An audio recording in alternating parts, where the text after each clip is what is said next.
Stand up that quick. Good evening, everyone. Please stand for the pledge and remain standing. I pledge allegiance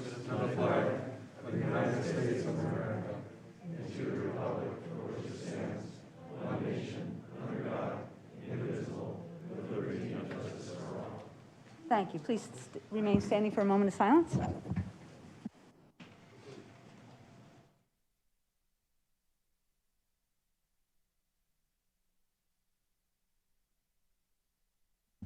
Thank you.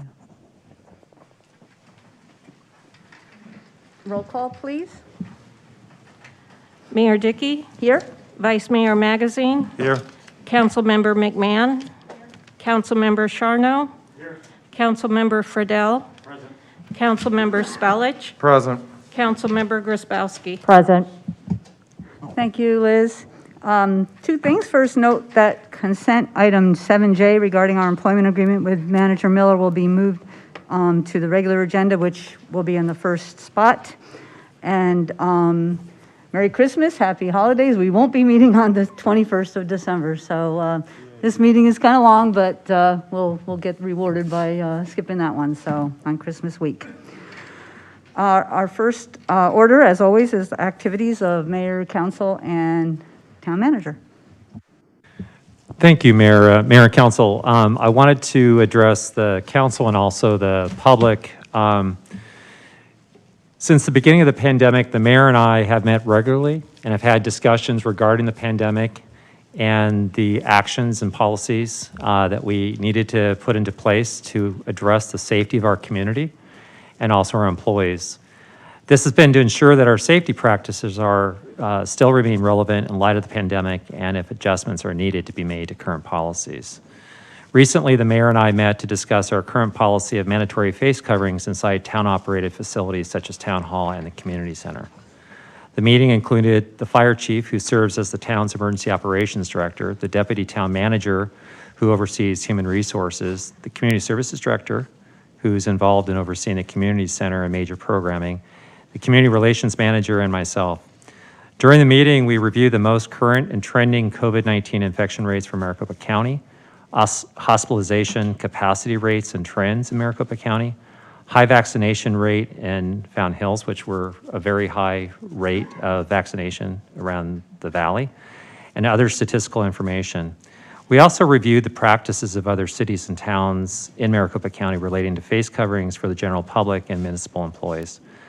Finally, we reviewed CDC guidelines and Maricopa County Health Department guidelines and recommendations. Based on review of this information, staff recommended and the mayor and I have agreed to make the following adjustments to our current policy. Effective January 1st, 2022, face coverings will no longer be required of the general public and employees inside town-operated buildings. Instead, the town will recommend the wearing of face coverings to the general public employees, leaving the choice to the individual. In addition to no longer requiring face coverings, the town will continue to encourage social distancing inside town operating buildings whenever possible. While the Fountain Hills Municipal Court plans on adhering to this policy change, there may be exceptions to the policy based on direction from the Arizona Supreme Court or Arizona Office of the Courts. If there appears to be an exception based on that, then the presiding judge will issue an administrative order to that effect.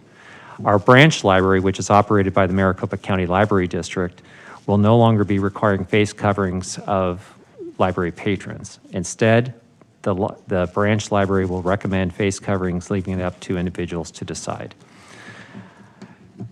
In closing, I just wanted to let the council and the public know that the town of Fountain Hills will continue to monitor and evaluate the conditions relating to the pandemic and may make further adjustments to its policies as necessary. So that means if things get worse again or we have to adjust to react to the situation, we'll do that like we have throughout the entire pandemic. So with that, I just wanted to conclude and let the council know that I appreciate you giving me the opportunity to brief you on this. And we have also made the newspaper aware of this and have posted this information on our website as well. Thank you.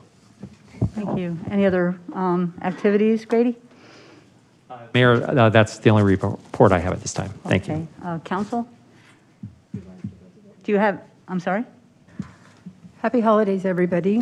I wanted to say that the Thanksgiving parade was really fun. It was really nice to participate in. It was pretty crowded, a good turnout. Also, as part of the Leadership Academy, we decorated the poinsettia tree up on Avenue of the Fountains. So that was a pretty interesting ordeal with all those plants. And Stroll in the Grove was really, really nice. I thought it was really pretty this year. And today I attended the Maricopa Association of Governments Economic Council meeting, and I learned that Phoenix is the 5th largest growing city nationwide. It's growing at a really, really rapid rate, and the economic outlook for Maricopa County is really excellent, and jobs are increasing. They're hiring people. It's better than before, so it looks like a really good outlook for the next year. Thanks, Mayor. Recently, I attended the Domestic Violence Council meeting, and AZ Points, which is a program that they have set up electronically to be able to file information and cases. I'm looking, I'll talk to Grady about this at our meeting. I'm looking to maybe have a link from our webpage to that for our residents in town so that anybody that has any issue can go right out and file a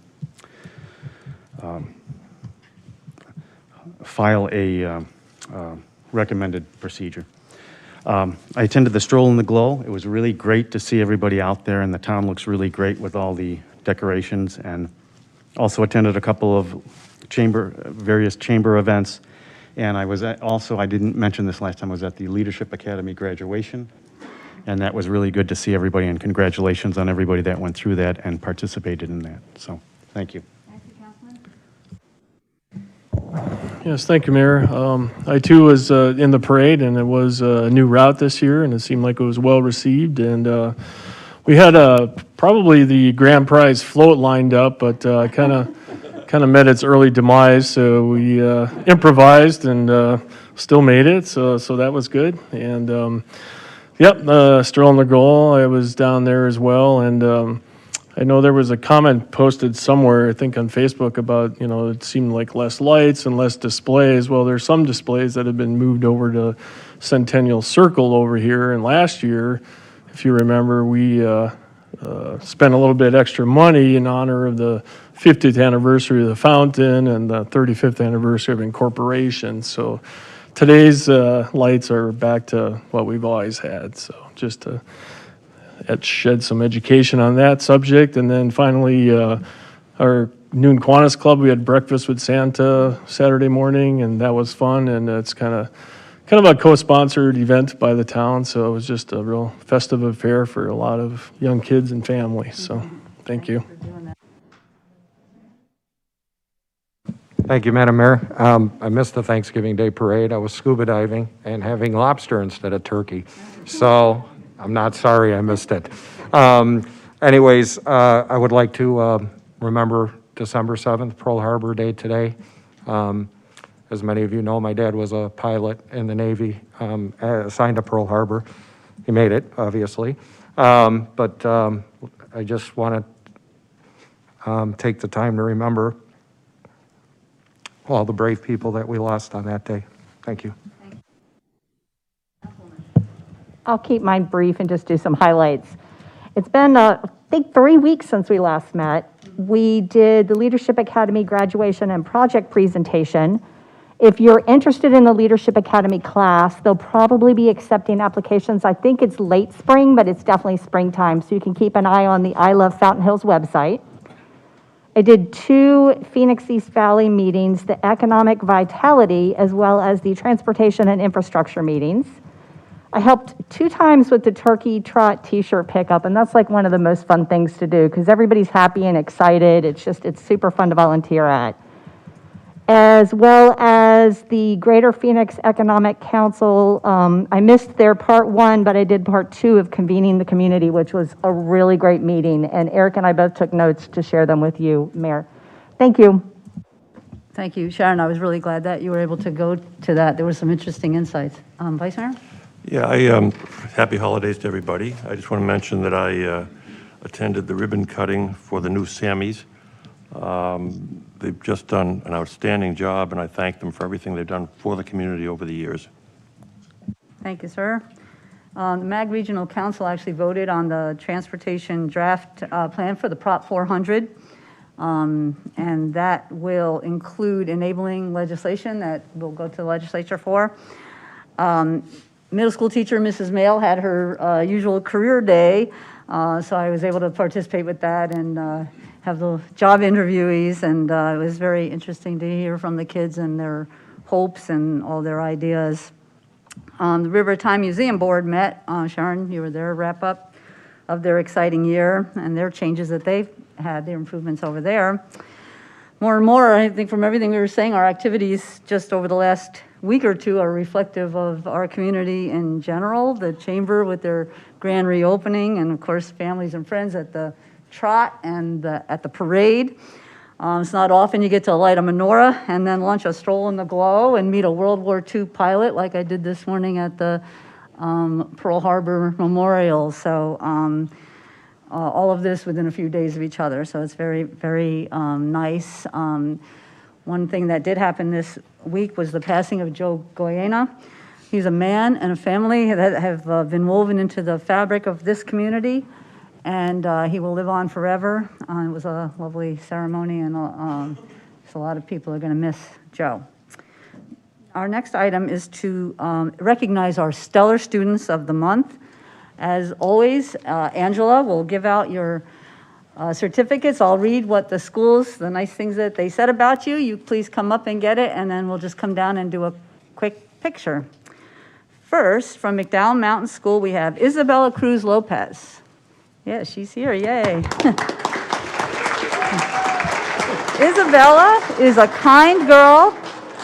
She always helps out her classmates. She gets her work done quietly and is very responsible. She's an excellent student who always tries her best. She loves to read and learn new things and always is a great listener. She is a stellar student.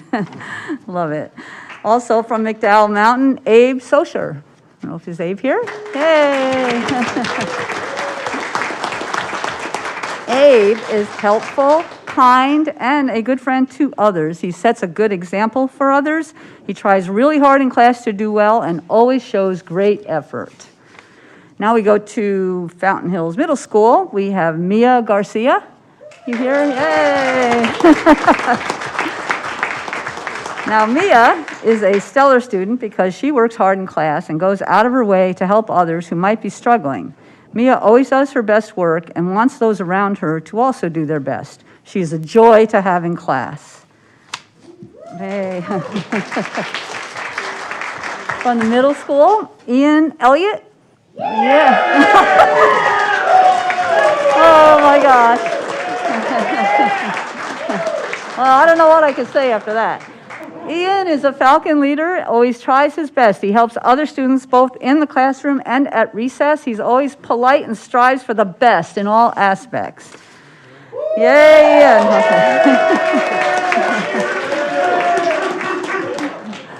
My goodness. Fountain Hills High. Lindsay Emmenheiser, are you here, Lindsay?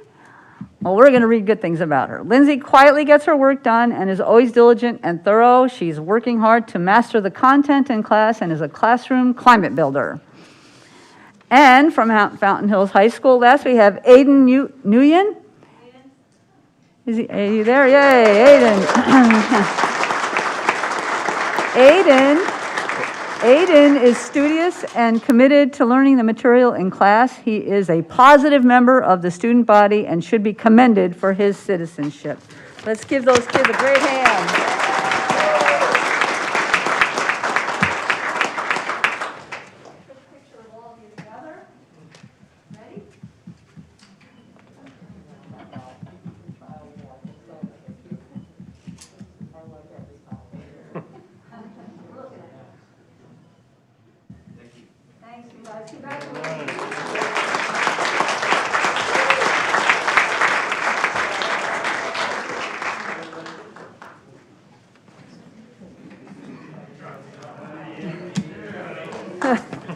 That was a first, I gotta say. Thank you. Next, we have another good thing to talk about, which is an award from Arizona Parks and Rec Association for youth programming. Grady? Yes, thank you, Mayor. So the town is receiving the Outstanding Sports Program Award from the Arizona Parks and Recreation Association tonight. And it's for the Return to Recess program. If I can have Cade, Adam Robinson, come up. He's with the awards committee from the Arizona Parks and Recreation Association. He will be presenting the award to Cade Nelson, who is our own recreation coordinator, who is involved and instrumental with this program. Mr. Robinson. Good evening. Thank you, Mayor, council members. My name is, as you said, Adam Robinson. I serve as recreation manager at the town of Queen Creek. I also serve on the awards committee for the Arizona Parks and Recreation Association. I'm honored to be with you tonight to recognize the town of Fountain Hills award-winning program, Return to Recess.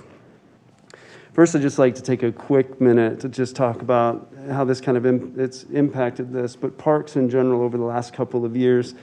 As everybody's aware, all of our lives have been a little bit different, more difficult, but basically just different over the last couple of years. The public in general has seen an increased benefit of what a Parks and Recreation does.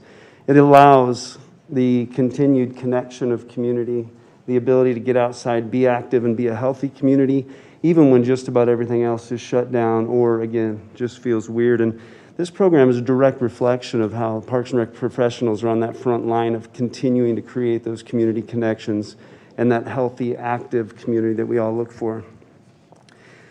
The Arizona Parks and Recreation Association recognized 20 award winners this year from all over Arizona. The awards committee is made up of recreation professionals like myself from all over the state. Members score awards. We send our scores in individually to the awards chair, who then adds them up and ultimately determines who is the best of the best in terms of recreation programming and people in Arizona. There were some amazing nominations this year. I can tell you as a committee member, I use going over the nominations as an opportunity to steal some good ideas every year because there are so many. But I can tell you that this award that the town's being recognized for this evening is a highly competitive category. Normally during a non-pandemic year, we would have a banquet, an awards banquet during our annual state conference, and we'd be presenting you this award in front of 400 of our closest friends.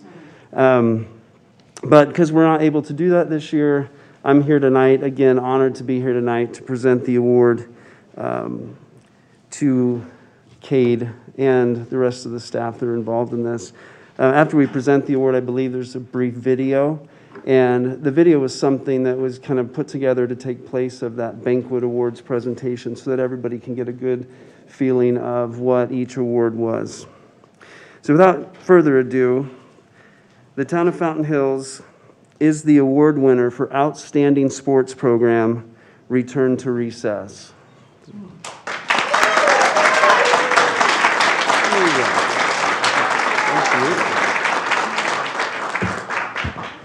Madam Mayor and Council, if you don't mind me just expressing some appreciation to some of our community members. We obviously have amazing staff here with the town, and this is definitely a team award, and there's many wonderful hands that played a part in this program. I do definitely want to acknowledge our community partners because the essence of this program is one that we brought together our community to have them as the experts teach the children each sport. And so, excuse me while I read, I want to make sure I don't forget or miss anybody. The Fountain Hills Soccer Club, the Fountain Hills Disc Golf Club, the Fountain Hills Little League, Brilliant Victory Skateboards, which is owned and operated by one of our local residents here, Fountain Hills High School Sand Volleyball Team, and the Fountain Hills Pickleball Club, all dedicated and donated their time for this program to run, and we are very, very grateful for that.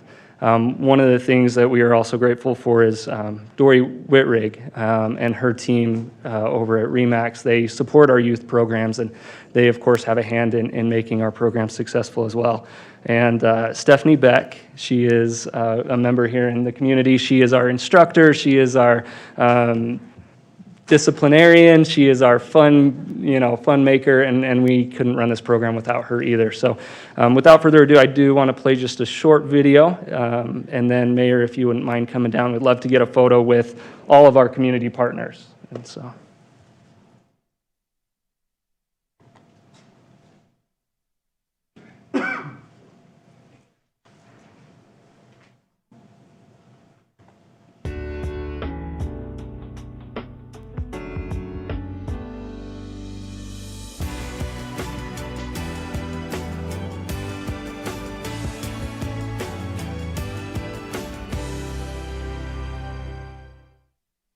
Return to Recess is a weekly after-school sports program for youth ages 8 to 14 that cycles through 7 different sports in each season and concludes with a repeated children's choice activity and pizza party.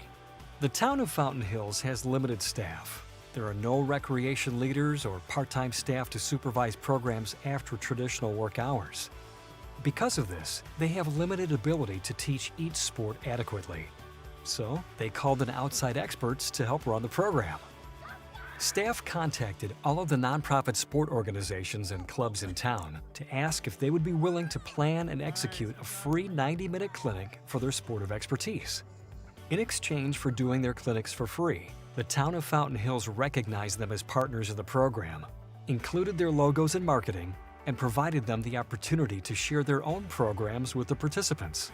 Staff was also able to get a volunteer to help out as a general supervisor of the program while the clubs came in and held their clinics. The program has become extremely popular because it provides the participants an opportunity to develop social skills and play outside. It combats the burnout that many young people experience when learning new sports in a traditional format. The Return to Recess program acted as a bridge and made it possible to stay connected with the community during the pandemic in ways that extended far beyond virtual-only offerings. Congratulations to the town of Fountain Hills, this year's recipient for the Outstanding Sports Program.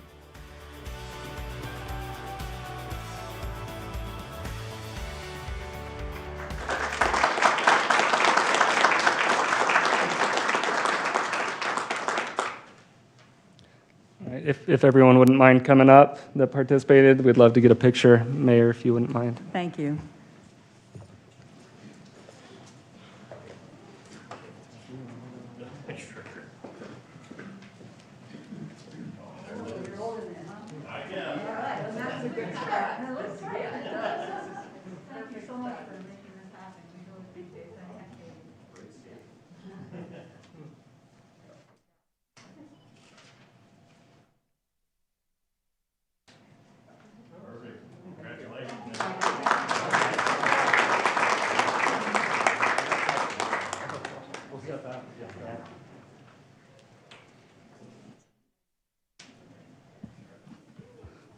Thank you, all you partners, for making that happen, and for Cade and staff for putting it all together, and thank you for giving us that award.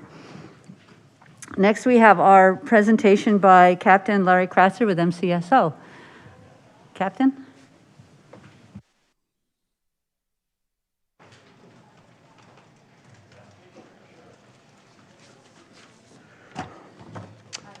Hi, thank you, Madam Mayor and members of the council.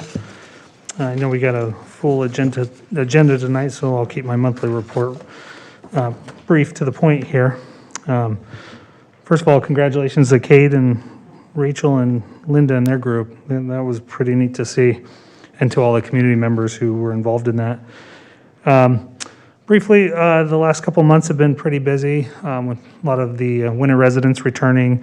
We've seen a little bit of an uptick in their vehicle accidents, and that's usually the stat we see the biggest increase on when we get the winter visitors and the winter residents back, just because there's more traffic on the road, more people out enjoying the nice weather, walking and biking. So we're seeing a small uptick in vehicle accidents. Fortunately, most of those are non-injury accidents. We haven't had too many injury or very few serious injury accidents, which is a good thing. One of the other things I wanted to just talk briefly on was the Leadership Academy. We always look forward to the law enforcement portion of that, and I know fire department shares that day with us, and we usually get to go first, and they usually get to take the accolades for providing lunch and their good cooking at the station. So it's hard to one up that. But this year we were able to bring out one of our EOD robots. It's one of our robots that is involved in taking care of potentially explosive devices. We were able to give a demonstration with that. We were also able to bring out one of our larger drones that the sheriff's office utilizes for a variety of things, including photographing crime scenes. But in the summers or when we have large-scale events, they can give a pretty good aerial perspective and not cost the fuel money that flying the helicopter ends up costing. So it was a fun day. We were able to do that and talk to the leadership group, and I did a quick presentation on what the contract with Fountain Hills and the Sheriff's Office contains. And I briefly then wanted to transition to our school resource officer. Our SRO last year retired, Mike Brooks. He had been here in Fountain Hills for the last, I want to say, 5 years. And so we were transitioning to a new SRO, Deputy Amber Hampton. So she's been in the school district now for about the first half of the year, and that transition's going very well. She was a prior teacher before she entered the law enforcement profession, so she's very well aware of the educational environment, and she seems like a great fit there. And I think she's building a good rapport with students and staff alike. So we will be sending her to get nationally certified as a school resource officer, hopefully by the very latest in the summertime. That's usually when they put those on, when school is out. So we'll get her certified, send her through the training for that. She also attends some of the leadership, the Drug Coalition meeting. She'll be there this Thursday with the Drug Coalition meeting, and it's important to have her at that because a lot of the issues we talk about definitely involve students in the school. And then I'll transition and end with some recent crime trends just to keep everyone aware. We really encourage residents in town to, if they see something suspicious or something out of the ordinary, to call. They can call our non-emergency line if it's not an emergency, or call 911 if it's an emergency or something in progress. And we get a lot of calls from the residents in town, and they're good eyes and ears for us to respond to things that they are concerned about, and a lot of times that turns into following their gut instinct, turns into identifying something, potentially a crime or something in progress that we can get ahead of. But just last night we had a couple of the water dispensers be vandalized and broken into. Obviously the money is the goal. They take the money out of the water dispensers, both at the CVS and the Walgreens. That was something we weren't really aware of being a trend, but I guess in the Valley, there's 15 other cases right now, similar thing, where they're breaking into the water dispensers in the same mechanism. So that's one. And then the one that we've seen probably the biggest increase of, and I haven't seen this in the time that I've been here, is the increase in catalytic converter thefts. And so that's where people are going around, usually middle of the night, crawling under a car and stealing the catalytic converter connected to the exhaust. They usually have to use some sort of saw or mechanical equipment to cut that off, but someone who's pretty savvy in doing that can remove one in a matter of minutes. And the cost to replace those are pretty expensive. It can be anywhere from $1,000 to $5,000 depending on the vehicle. And their intention is to either sell it to the scrap yards or sell them online or sell them to other people needing the parts.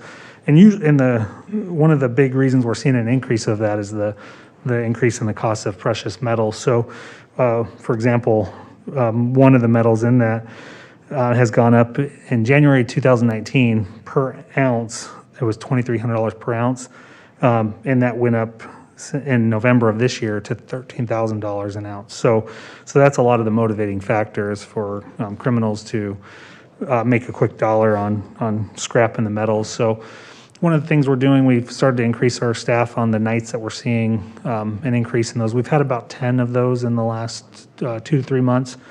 And we've had some really aware residents call in. They've heard, like, you're going to hear the power tool that's being used to cut that off typically. So 2, 3 in the morning, we've gotten a couple calls, and they've been able to see a suspect vehicle and provide a pretty good description on the vehicle, and it's pretty unique. So we're having added personnel out and making a case out of that.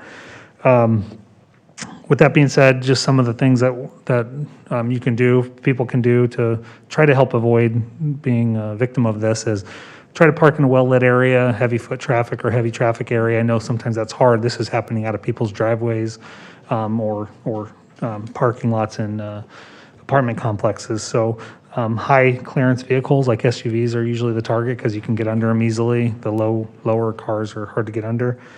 And then they do sell certain security devices that you can install, but they're costly and they're pretty involved to get that installed. But it is something people can do.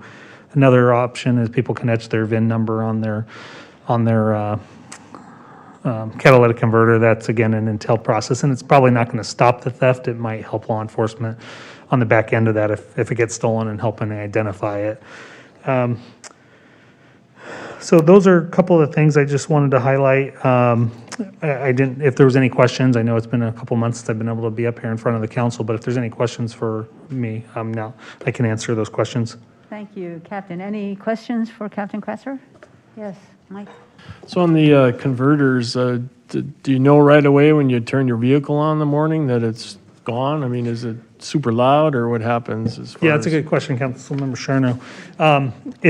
So you'll turn your vehicle on and it's a noticeably loud exhaust on, especially when you accelerate the car. It's going to sound like you've got one of those aftermarket exhaust systems going on it. You'll know right away that it's been taken.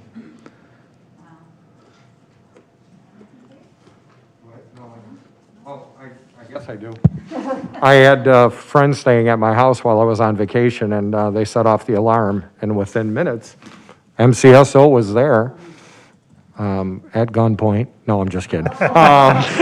Just kidding. But MCSO arrived very promptly and did everything, asked who they were, why they were in my house, and just thanks for a great job and great response, because a lot of times we in law enforcement get burglar alarm calls, and we're kind of sometimes take our time to get to them, and most of the time it's an accidental residential set off, and but they responded really quickly, and I appreciate the job they did.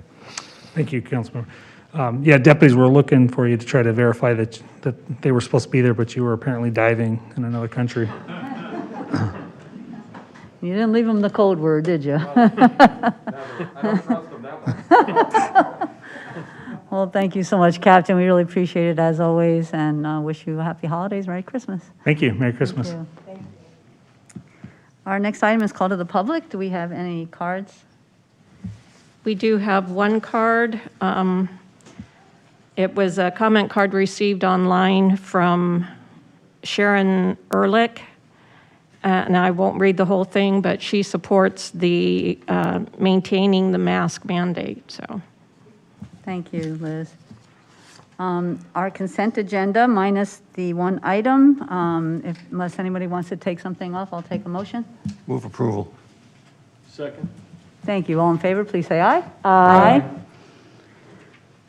So we will go to what was item J, which is the approval of amended and restated employment agreement between the town of Fountain Hills and Grady Miller. Do we have anybody that would like to say anything? Do we have comment cards? Thank you.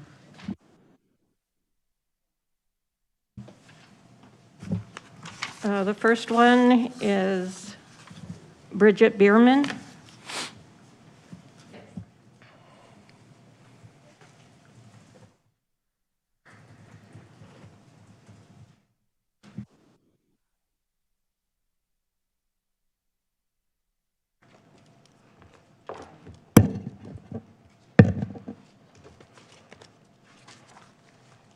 Good evening, Madam Mayor, council members. The reason I want to stand up today is we actually had the opportunity of working with Grady Miller and at the Rotary of picking up garbage and stuff. Great guy. I guess one of my concerns, though, is are we being fiscally responsible and are we being transparent to the public? And what I mean by that is this COLA that was actually given to all staff in January across the board, what message are we sending to the rest of the staff of saying, you did a great job, but we're giving one person this large increase? That's question number one. If on 3 times the ballot, The tax increase did not pass. How are we justifying this? So that's my second question to you guys. Third thing is, we have heard that Grady is possibly looking at other employment options. Okay, that's fine. When we had 27 employees, we would actually encourage someone to move on if that meant that they were actually going to improve their family, okay? So if we told our 27 employees, we're gonna give one person this pay raise, but not the rest, how are we going to justify that? Is the residents and the business owners here in Fountain Hills prepared to take that on in this budget? How do we justify that with right now a downturn market and also with the COVID? So I'm asking the council to please reconsider, not saying Grady is not a great guy, but what message are we sending to the other employees and to the residents of Fountain Hills? Thank you. Next, please. Next is Mark Bierman.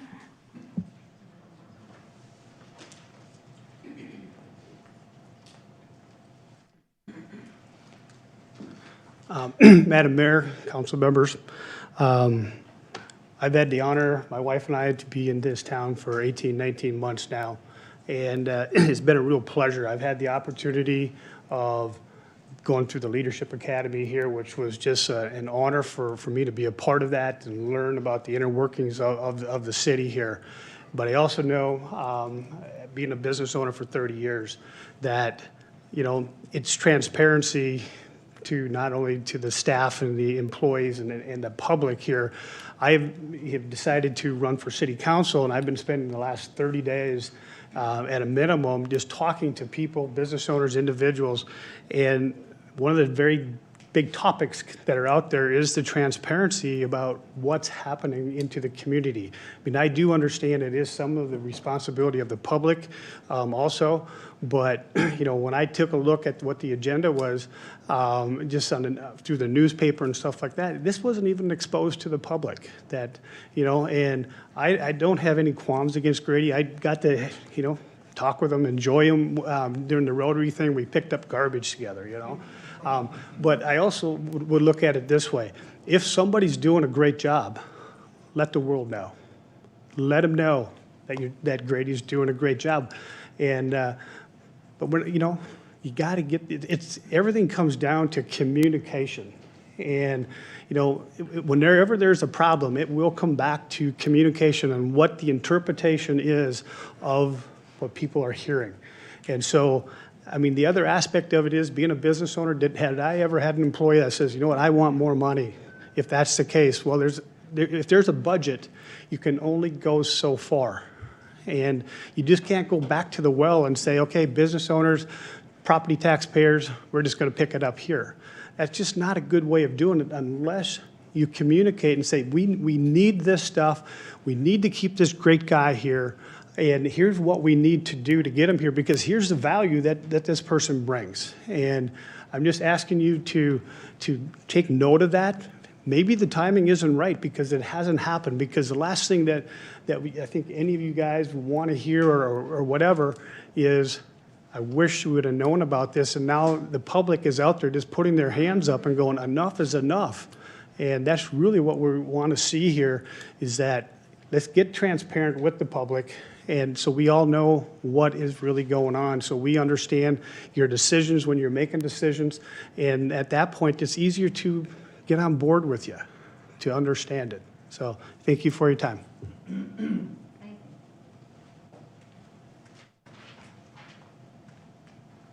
Next is Brenda Kalavianakis.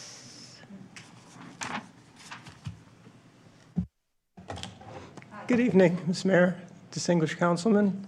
It's my pleasure to be here tonight. I'm here as a candidate for town council and also as a resident of Fountain Hills. Before I get to my issue, I'd like to thank the mayor and Jerry Fidel. I'm in the United States Coast Guard Auxiliary and I play in the band. On August 4th, it was Coast Guard Day, and we had the pleasure to have the mayor and Jerry come out and listen to our band perform. And they were gracious to come out that early morning. And then the mayor did a proclamation honoring the Coast Guard and the auxiliary, which she presented to our flotilla commander, and we treasured that, and that was wonderful. And thank you, Semper Paratus. I'd like to regard this issue too about from what I understand, it was a 3.5% raise and now a 17% raise. So that's basically a 20% raise in the pay of Mr. Grady. I think that Mr. Grady deserves a raise in pay. That's not my issue. It seems very excessive to me as a citizen. As a candidate, I also ask the questions, is this fiscally responsible in a time of COVID, in a global pandemic where everybody is suffering? You talk to the business owners and we're all kind of sharing the misery. And it seems like out there it's tough. And in here, we're giving away 20% pay raises. It just seems like it's tone deaf to me. The optics is terrible. I also ask the transparency question. I spoke with numerous people throughout the town. And do you agree with a 20% raise? They said, huh? Nobody even heard of a 20% raise, which is not good. They expressed outrage. They said that they thought that the pay was lavish. Many said that our government seems to be out of touch with the average resident. Please note, those are their words, not mine, okay? When I was a prosecutor, my starting salary was $400 a week. That was back in Illinois. After 3 years, it was still not even $500. Small counties in Illinois where I served, just like small towns in Arizona, need to limit expenditures on pet projects and be fiscally conservative with our precious taxpayer dollars. The current salary of our town manager is 298% higher than the average and 418% higher than the median salary for the citizens of Fountain Hills. Okay, and so we have to keep that in mind. We have roads that need repair, we have businesses that are struggling, we have other higher priority needs. I think at this point, a raise was in order, but I think that raise is excessive. I respectfully ask that you reject this unpopular raise. Thank you. Oh, please no applause. Do you think it would be wise to have a presentation at this point, or should we just continue to hear from because some of the things that are being said, I think we have, our town attorney has some things to talk about, and we have some information to share. Should we do that now, or should we just continue? Mayor, it's in your discretion, however you'd like to Okay. proceed. Do we have a lot more, folks? 2 more speakers, and then I have several written comment cards. Okay, we'll just keep doing that, and then we'll let you know what kind of went into our thinking here. Thanks. Next is Ronald Bredeman.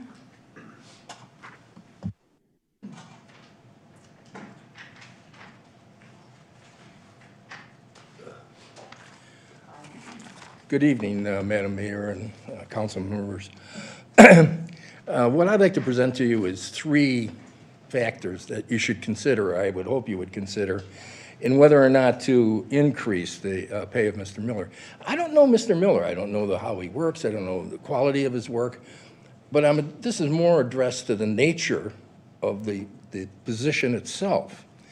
And when you see how it compares with other towns and villages, you can see that he's being tremendously overpaid. Not that he may be a wonderful employee, but the position itself probably doesn't deserve somebody of that nature. But anyways, the first point is this, that when you compare him to the pay that he receives to the other villages, it's an extraordinarily high amount. If you take the number of residents in each of the cities, and then you divide that into the pay that the general manager or the city manager is receiving, you get a dollar amount as to what each citizen, if you will, is paying towards that particular position. And you multiply it by, and I multiplied it by 1,000, just so that it's an amount per 1,000 employees. It makes it easier to discuss.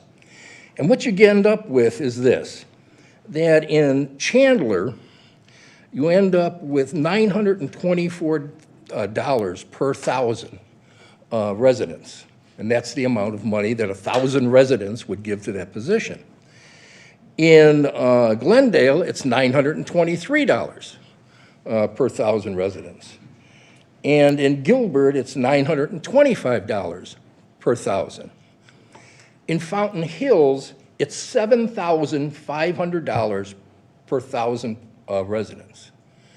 As you can see, it's in some cases 75 times the amount that other towns and villages are paying. This is excessive. The second consideration is whether or not there are factors that you might want to consider in the job itself so that it necessitates a high pay. For example, something that's complex and something that involves a great deal of work beyond the normal pale of a city manager would require more pay. I'm going to take Buckeye as an example.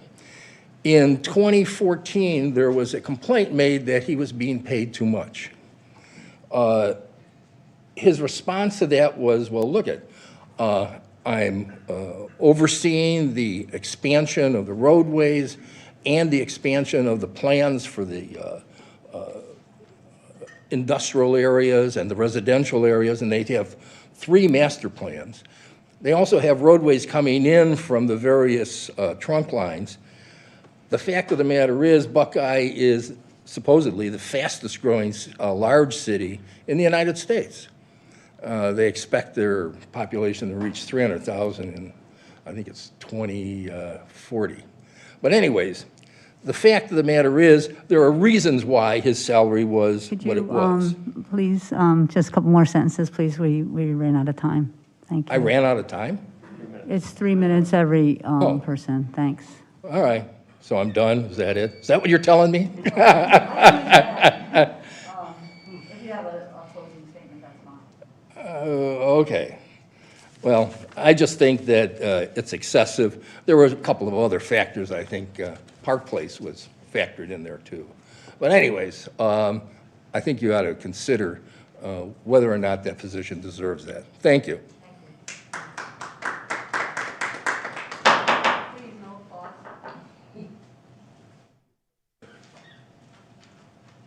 Next is Liz Gildersleeve.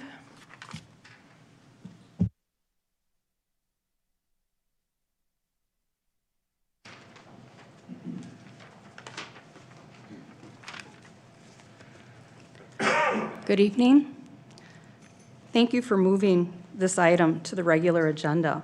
And I appreciate the opportunity to give some comments tonight. I do have some concerns and I have some questions that I hope will be answered in the discussion that follows.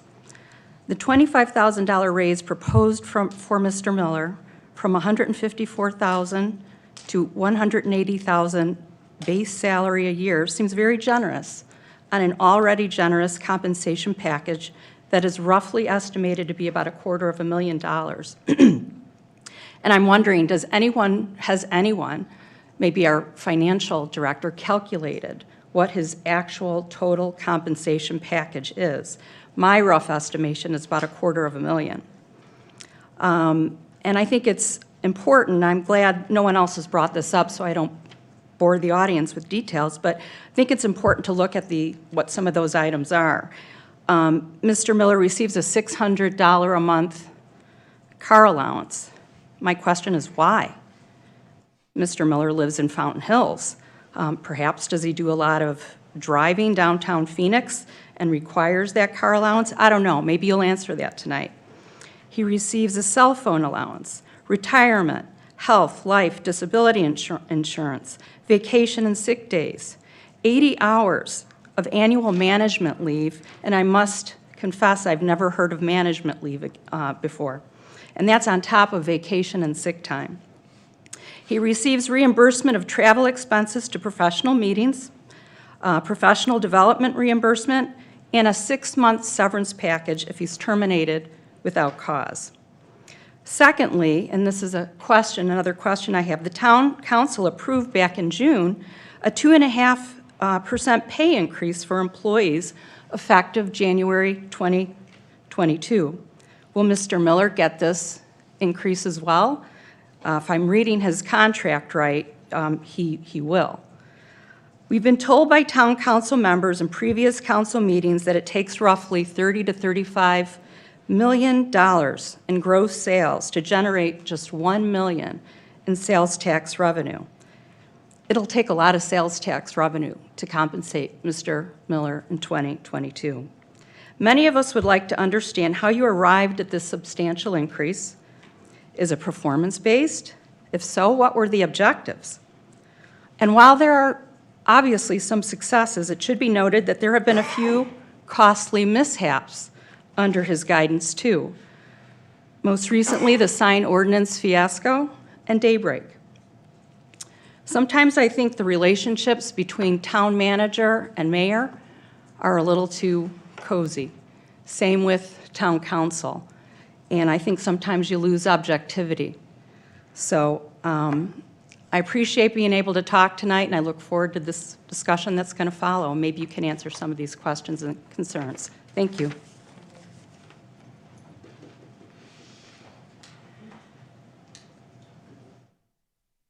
Okay, that's all the speaker cards. We also received 7 written comment cards that I have made copies of and put on the dais for each of the council. They all basically say what's been said. I'm not going to read each one into the record, but they are all questioning. Thank you, Liz. Aaron, would you like to kind of brief everybody on the process and you know, what got us here? Sure, Mayor, thank you. I'm handling this item because Mr. Miller obviously wouldn't handle his own item. So to the extent I can provide information, answer questions, I'm happy to do so for the council. I know that Dave Trimble's also prepared to be able to provide and put up on the screen, if necessary, some of the comparable figures that the council has already looked at for purposes of the discussions that we've held. Pursuant to Mr. Miller's contract, generally annually, we hold performance reviews. The town manager is evaluated on 4 factors and sub-factors in each of those areas as set forth in the contract. We held that review in October. The areas that Mr. Miller were reviewed on were achievement of goals, personal management and employee relations, fiscal management, and professionalism, and there were subcategories within those. Following that performance review, we held another executive session pursuant to Arizona statute for salary discussions for the purpose of making a market salary adjustment for the town manager.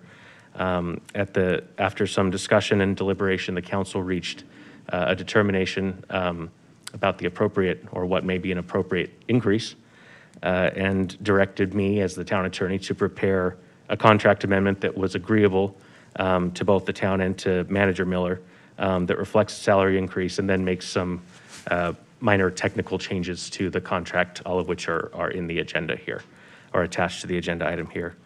The council was likewise provided with some materials What we have is that the evaluation is something that we do in executive session, so we've been trying to figure out what can we say, what can't we say, because when we have executive session, we have discussion that leads, you know, to, you know, well, what Aaron brought up for us, but we know we can't say exactly what it was. So, and I will say that having it on consent, I guess I was in that routine mode, and so I'm glad it was taken off, and I agree with that.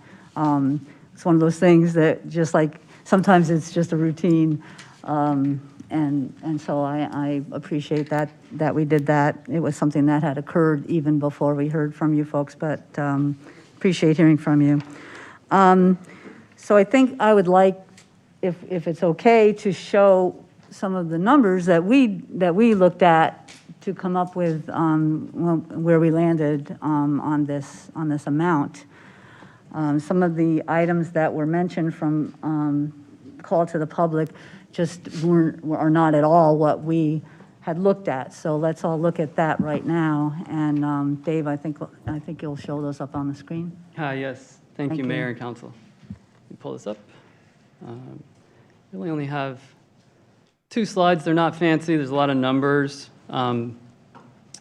Purely to provide some context, and the source for most of the data that we pretty much all utilize in the state of Arizona to compare not only town managers, but employees too, is the Arizona League of Cities and Towns survey is like our base of data. And again, apologize, this isn't super fancy, but what we have is kind of three squares here. In the upper left is just a quick scan of kind of town managers in and around the valley, or other sort of metropolitan areas throughout the state. And then we have an average down here, and we have a little footnote. Taliesin's data is 2 years old. I think that's another kind of point, is that all of the data that we had, just due to the nature of the timing of when the survey is done, is at least a year old. So in order to kind of get an update, I sent an email to my colleagues throughout the state, and the next slide has some more updated information and a little bit more of the supplemental sort of compensation that is pretty typical of town managers in the state. So you can see in the upper left, they're showing the average was around 195. The one in the upper right are deputies or assistants, and you can see that average was about 190 when we did this. And then I think the one that's pretty comparable and meaningful is we looked at smaller towns and cities throughout the kind of in the valley area, and you can see which ones are on there and their populations. And again, this was about 181 at the time, and I just updated that today because Queen Creek's had an increase. Paradise Valley is about 216. Apache Junctions is about 170. Carefree, do I have that? Is 174. So when I put that to the math, the average of those, we're bringing it up to about 190. And then the only other slide I had is this one, and I apologize. It's more of a shotgun approach of, I sent an email out to my colleagues and said, hey, can you give me an update on what your town manager's earning? And in a lot of cases, I got responses. In some, I didn't. I put question marks when I didn't have it. So it's kind of confusing, but it just gives you an idea. And I put the total over here, trying to aim this thing. Population in the second to the left column. The base is here in the fourth column. And then we tried to add in a few things that were pretty common to town manager compensation. Annual compensation or communication allowance, otherwise known as the cell phone allowance, the vehicle allowance, deferred comp or town match for like a 457 plan. It's also referred to as kind of deferred comp. So that's in addition to the base. When you add that up, the column on the right here shows the total. And I did have some notes that I didn't write all of the notes, but there are some different things that certain town managers receive that others don't, but by and large, it seemed to be pretty consistent. Sedona has, one that wasn't, was a housing allowance that added up to about $20,000 a year. Some received a town car. Some others received the vehicle allowance here. And I just put question marks because I really didn't get responses from some of the cities and towns that I got. Although Paradise Valley did respond later on. And again, theirs is $216,000 now, and I think over here is about $250 because there's a $25,000 deferred comp match in Paradise Valley as well. So it was, I think, just over $250. So that's really all I kind of got. Thank you, Dave. I think it may be a little difficult for people to see. And I don't think you mentioned population. I don't know where some of the folks who testified got the numbers, but they do not coincide with what we've been given in many cases. Let me be more specific. The town of Tolleson has a population of 7,205. Manager's salary is $203,940. Swarita, population of 31,421. We have 24,000. Manager's salary $193,962. Paradise Valley, population 14,637. Salary $193,500. Sedona, population 10,339. Manager's salary $178,448. I thought it was worth, Dave, if you don't mind, just sort of pulling those out, and also to say that you mentioned averages, but I know that folks will think that averages don't mean a lot. You have to look at each individual city and town and see what the population is and what the salary is. Now, I know there are other considerations, cars and all the rest, but I thought it was important to point out just a few of these, where the population is either as much as, and in most cases, less than Fountain Hills, where the manager's salary is actually higher than what's being proposed. Madam Mayor. Thank you, Madam Mayor. Dave, in your research and everything, what town, municipality pays their employees a stipend for not taking health insurance coverage? I didn't ask that question. I don't know the answer to that, council member. I'm sorry. Well, I'll tell you that I've asked about 25 or 30 people, and no one does. Okay. So I believe that if we're going to compare other towns and municipalities and try to compare that to what we're discussing this evening, I think it would be beneficial in your research to find out something such as a $500 stipend for not taking health insurance.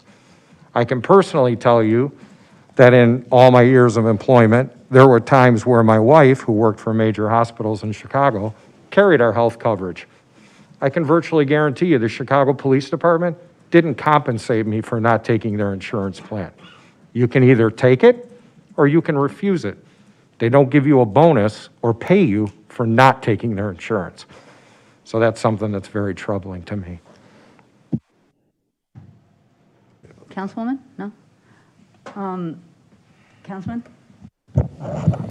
Yeah, Dave, do you know so if the stipend's 500, do you know what the health care cost would have been for Grady if he carried insurance here that town would pay? That is a good question. It's off the top of my head, I think single-only coverage is over 1,000. And I'm trying to just be kind of conservative. I want to say 1,500 comes into my head. Could look that up, but it's not inexpensive. Considerably more than 500 then, Yeah. basically. Well, I guess in general, I just want to say, I mean, when we did our reviews and the four major categories, I mean, Grady did score very high on all those categories based on the points system that the council weighed in on. And, you know, I kind of equate it to a CEO position in the private world in terms of, you know, you have department directors, you have regular employees, you have a board of directors, which would be us, and you have the citizens out there. And I know personally, I feel Grady does a tremendous job dealing with all those levels in terms of how he does his job. And there was some talk as well that when he first was hired as in Dave's position, and then he took over for the retiring Ken Buchanan, that Ken had come in knowing that he was going to be retiring and took kind of a lower base pay. And so when Grady took over for him, it was already lower than what it would have been otherwise for a regular town manager. So that was another factor. And then if you look at some of the national numbers that were thrown out there, I don't think that's a fair comparison either. I mean, there's a ton of little cities and towns throughout this country, and some some of the other states aren't as quite as, doing as well as Arizona is. So I think the more fair and better comparison is looking at the salaries here in Arizona. And, another factor that the town of Fountain Hills has always wrestled with from manager on down is the fact that we're next to the big metropolitan area. And so we're competing with all the other cities and towns for our employees. And so different councils through the years have had to raise the salary, the levels or the parameters, the range, because, we want to keep our good employees. And so at least I personally want to keep Grady. I think he's doing an excellent job. And so when we looked at some of these other cities and towns and how low we were on the scale, even among cities and towns that were much lower than us in terms of population, we just felt 180 was more than fair. I know it's a big jump, but we just feel it was necessary to bring him up to where he should be.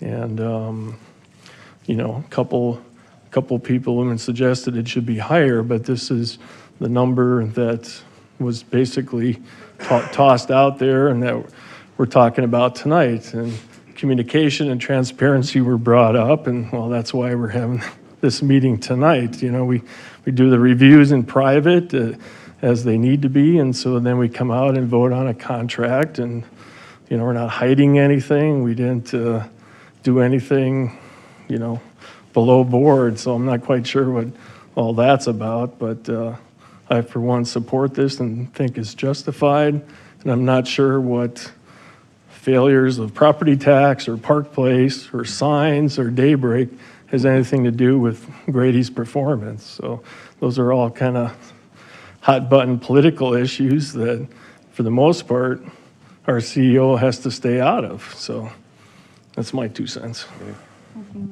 Vice Mayor? One of the speakers said that if Grady's doing such a good job, we should let the world know about it, that he's doing a great job. That's what I want to speak to. January 1 will begin my 16th year in elective office over 2 jurisdictions. During that period, I worked with 7 managers, county and town. And every one of them, in my view, did a good job. Grady, in my view, stands out above all of them. He has been incredibly responsive to the council. More importantly, he's been incredibly responsive to the citizens. He amazes me sometimes. Somebody will write an email, asking a question, and he'll give you a 4-paragraph answer with a lot of detail. I don't know anybody else that does that. We can say what we want about paying a premium. I don't think we are. But there are many other cities and towns in the valley who would love to have Grady as their manager. I don't think that the amount we're suggesting is excessive. I think it's fair for what he's been able to do, and I want to make damn sure we can keep him. So let's assume, for the sake of discussion, that we said, okay, we're not going to give him $25,000 raise. We're going to reduce it. Who do you think we're going to get? It's going to be the quality of the kind of manager that he has been since he's been here. I think that's a small price to pay. I would like to ditto remarks by both Councilman Charno and Vice Mayor Magazine. And I want to go back to Grady's Town Manager Miller's starting salary with the town. One of the things that drives me through this is just because you start a position with a company and you don't either realize your value or realize that you can negotiate a starting salary, that's no reason to continue to pay somebody poorly. I feel like we need to make up for that. I don't mean make up for it, but I feel like we need to fall in line with where the rest of the salaries runs. That's one of the reasons why I'm pro the current number that we're talking. Another thing that I wanted to talk about was somebody mentioned that they had heard a rumor that he was interviewing. I gotta say, as a white collar worker, if you aren't out there at least conducting one interview a year and keeping up that skill, you will lose it. Interviewing is a learned skill. It's not something that's ingrained in us. So if you're not out there doing it and talking to people and comfortable with it, then I feel like that's a very important part of your advancement as an employee. So I don't have a problem with that if that is what is really going on. Thank you.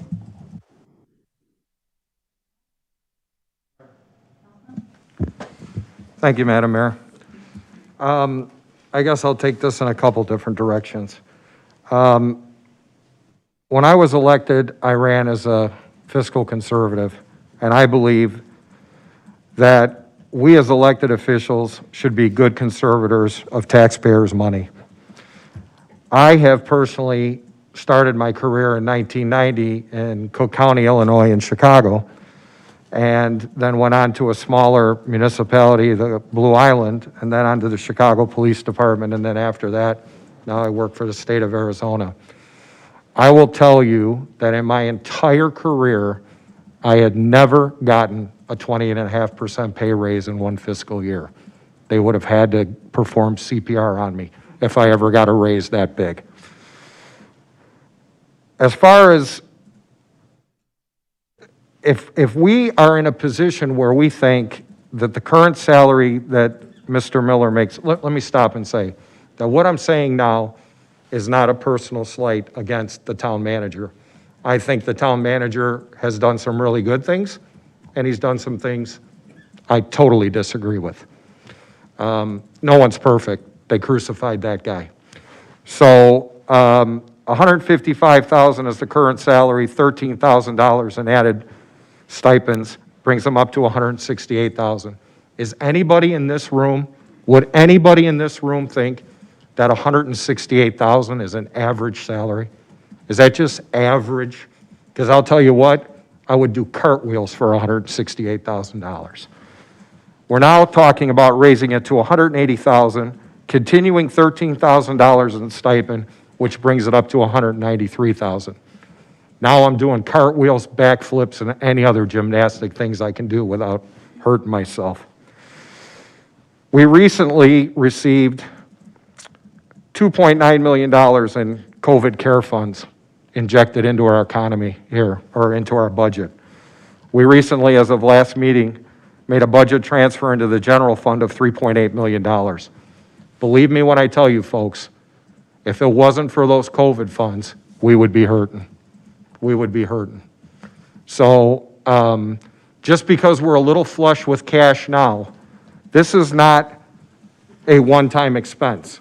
This salary will be an ongoing expense moving forward as long as he's employed here.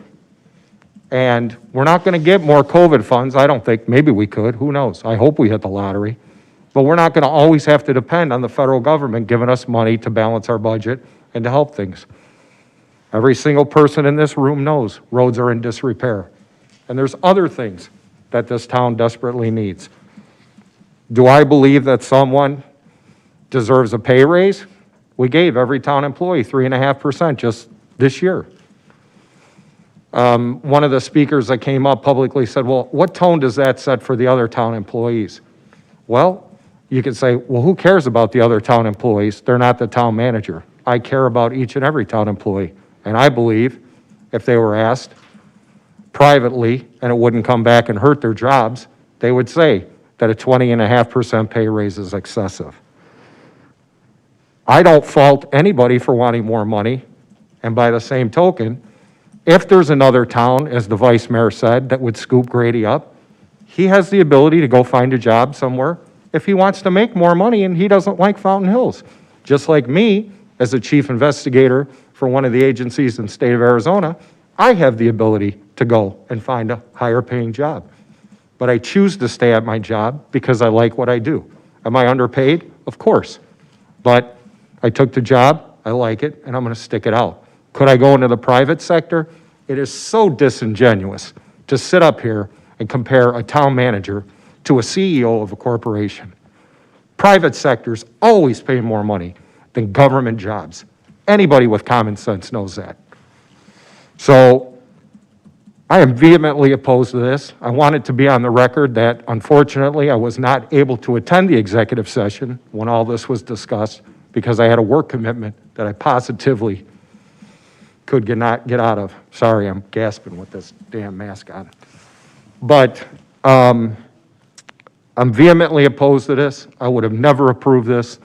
And I just believe that we owe it to the town residents to be good conservators of their money. Councilman Charnow brought up, he doesn't see where the transparency issue is. When I arrived back from the scuba diving trip, the first time I had to look at the agenda was at 6 o'clock on Sunday night.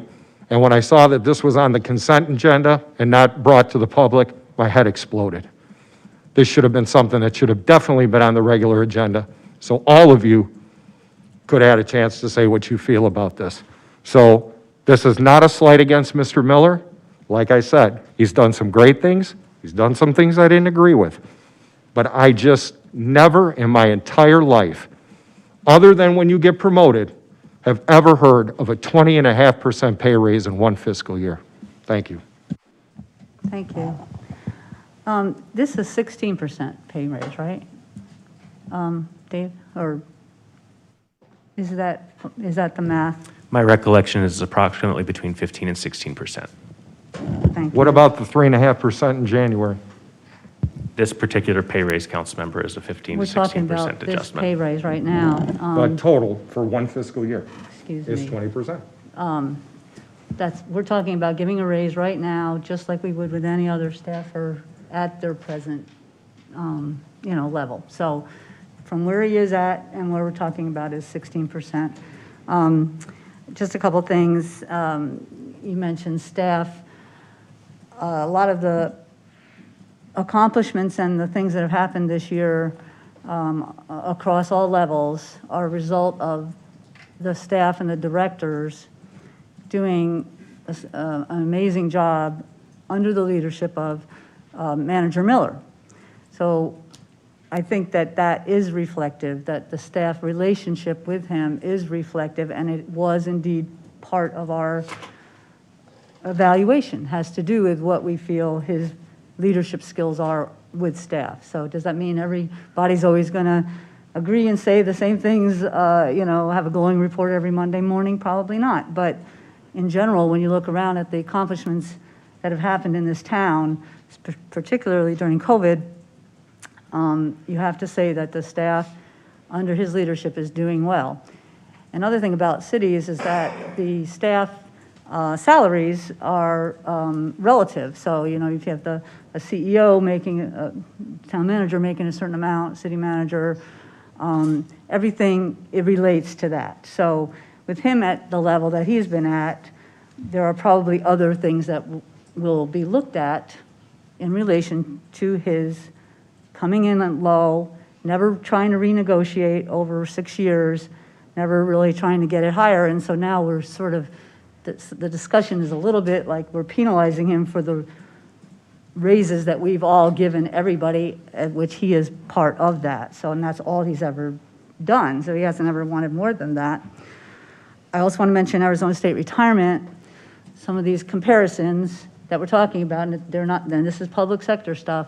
These people are in the Arizona State Retirement. So when they go from one city to another, they get that advantage. They've got their 10 years in, they work for the state or something. We don't have that here. So it's very difficult sometimes to get people to want to come to Fountain Hills, particularly experienced people who have been clerks or had these positions in other cities, because they can't add into their Arizona State. So that's another negotiation that has to be made when you're in Fountain Hills, along with car allowances or any of these other things, which are not extravagant by any means to me, that any of the things, and none of that is being altered or changed by this. Somebody mentioned that, our relationships might be close. Well, we have close working relationships with him to the point of knowing that it's almost a 24/7, maybe not a 24, but definitely a 7. I've never had somebody ask me something on a Sunday night at 8 o'clock where I didn't tell him and he didn't get back to me. So it's just not the same. And you're right, David, it's not, a CEO, but it's a $40 million budget and it's a 60-plus staff, and it's a lot of responsibility for somebody who I think has had a salary that wasn't commensurate with his job for a few years. So this is a way of making that correction that I agree with doing right now. And again, I'll take responsibility on the consent thing. We get the agendas, we have our routine. I look at it, I'm like, okay, everything's on there, and I'll take that one. It should have been on the regular agenda. So, and I'm glad, and that's why we're talking about it. I think, Jerry, you had something you wanted to say? Thanks, Mayor. I think everybody sitting up here knows how I feel about lump sum adjustments. I think it's something that should be tied to performance, not just handed out. And I think it's something that should be phased in maybe over some time to bring them up to whatever the market value is. I just think the optics of a $25,000 bump all at one time, I have a hard time dealing with that. I have a hard time dealing with $600 a month car allowance. I don't know how that's justified. In my 45 years in, again, private sector, I never knew anybody that got a $600 a month car allowance, let on top of that a 16 or 17% raise at one time.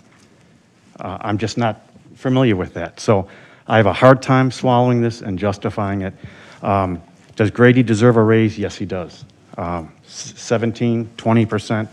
I have a hard time dealing with that. Thank you. So it's 16%. And if you look at this, of all the other town managers, they have car allowances. So I understand what you're saying. I started working at $98 we can all have that story. But this is not what we're talking about right now. We're talking about the town manager, apples to apples. They have car allowances. He is saving us money on the insurance. He doesn't have a golden parachute or any of that stuff. So I think we really are talking apples to apples. And it's not a lump sum. It's over a whole year, right? So, yes, sir. I was just going to make a motion if you're ready for one. You have something else to say? Yeah, I just want to clarify a few things. When I brought up the CEO comparison, I wasn't by any stretch of the imagination saying, the private sector should be compared to the public sector in terms of salary. My point was the nature of the position and the different levels of management that the position requires. So that was my comparison. And the fact that, if you talk to cities and town managers around the state and elsewhere, the turnover rate is very, very high in terms of their tenure. So Grady's been here a number of years already, and again, we want to keep him. And so when you look at Fountain Hills, the cost of living, and that type of thing, that's why, Paradise Valley, Sedona are high as well. So we have to look at those things, and the car allowance. I mean, he does have regional and other manager-type meetings around the valley. He probably doesn't go to the legislature as much as he used to, but it's more than just, driving a mile and a half or whatever from his house to here. So that's a part of it as well. And then as far as federal money being injected into our budget, I mean, that's true, but we just had a report from our financial director not too long ago, and the businesses in general are recovering from the pandemic. The sales tax revenues are up, state shared revenues are up. So even without the federal money, we, I believe, are in a healthy position. So I'm not quite sure any of those comparisons are valid. And roads were brought up. I mean, we need millions of dollars for roads, and we have a citizens committee that's looking into that, and they're going to bring a recommendation back to this body on how we proceed on that issue. So I just not quite sure how that relates to town manager's salary, but, and my final thing is, it was pointed out it should be tied to performance, and in my view, it is. So, Just one thing before, Vice Mayor, I'm glad you mentioned the federal money because we purposely made the decision to not use any of that money for ongoing expenses. So we have an $8 million transfer to capital funds and put money into the fountain liner, and we're going to be discussing other things like facilities and vehicles and other one-time for those amounts. We are not in any way relying on that money for ongoing expenses. So thank you for bringing that up, Mike. Councilwoman? Thank you. In the year that I've been a council member, I've observed Grady Miller and his relationship with the town and the staff, and I can't say enough about it. He encourages the growth and the dedication of his staff, and our town has reflected this in all of the awards it's been receiving, in the community respect it receives, in the parks, and everything that we see that has improved over, the last, even my year as a council member. And I feel that he deserves this raise because he works 24/7. His dedication is unbelievable, and we need to keep him. So if I can make a motion, are we ready to make a motion, or do you want to make it, Ellen? Before I make the motion, just one follow-up. I don't know where some of this information comes from. I've heard people testify about amounts that people make and amounts that are paid in other jurisdictions that bear no relationship whatsoever to the information we have. I hear that even in the private sector, people don't get $600 a month for a car allowance.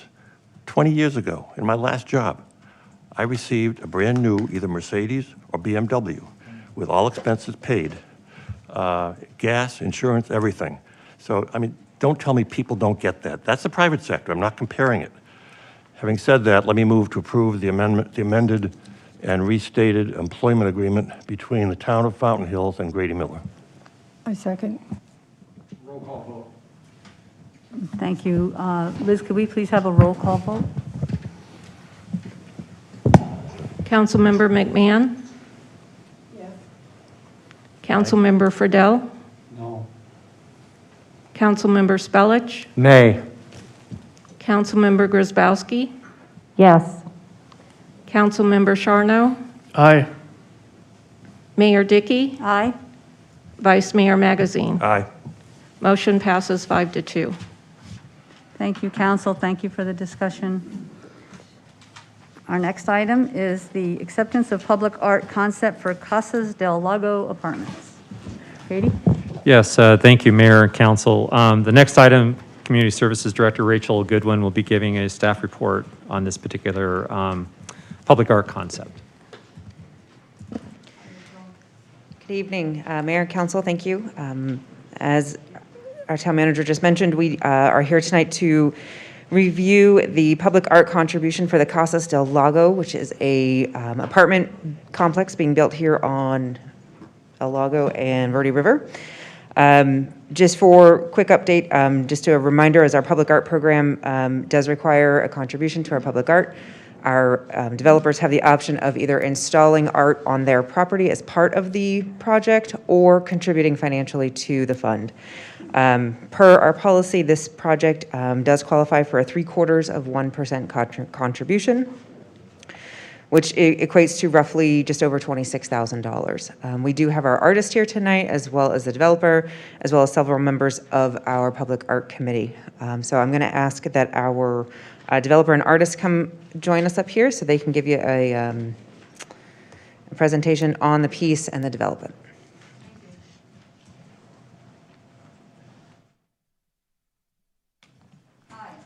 Good evening. I'm Luigi Cantone. Hello. And I'm Robert Lepore. I am the architect for the project. You could just move the slides with the arrow button. So that'll just move you. Okay. Oh, the arrow. Okay. As I stated, I am the architect for the Casa del Lago project on El Lago Boulevard. This project is a 23-unit apartment project. There's 2 separate buildings associated with the project. And we are presently in construction with the project right now. We're anticipating completion of the project somewhere around late February, we hope. I'm here with the artist here to answer any of your questions. Basically, the sculpture that we're proposing is approximately 5.5 feet. I believe they have approximately 5.5 foot tall, sitting on a 24-inch base. It's a limestone creation, abstract in its sculpture. And we are presently proposing to locate the building. These are just some of Luigi's previous projects, which I will let him explain. And in this project here, where the X is, we are presently proposing to locate the sculpture in that area right there, which is just east of the north building on the project. With that, I wanted to introduce the artist and open up for any questions that you guys may have. Let's see where you got here. I'll let you go ahead and describe the project. Well, yeah, any questions?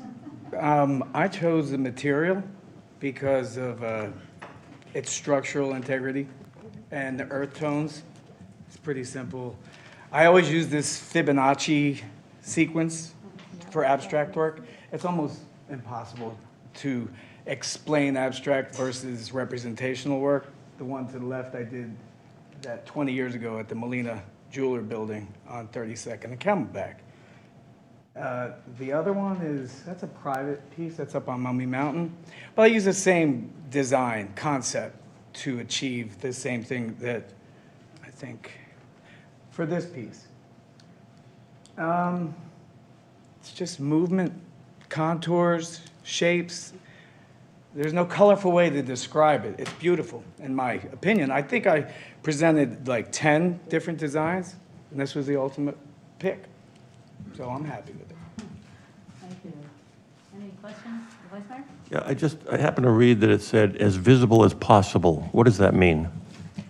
Well, I think that relates to the height. I'm not sure, Robert may be able to talk think about it's, the slope, because I usually design these things based on where they're viewed, up close or from far away. Alan, it has to do with visibility, I think, because it's public art, so it has to, Yeah. it can't be like within the Yeah, I complex. assume it's going to be visible Yes. from 360 degrees.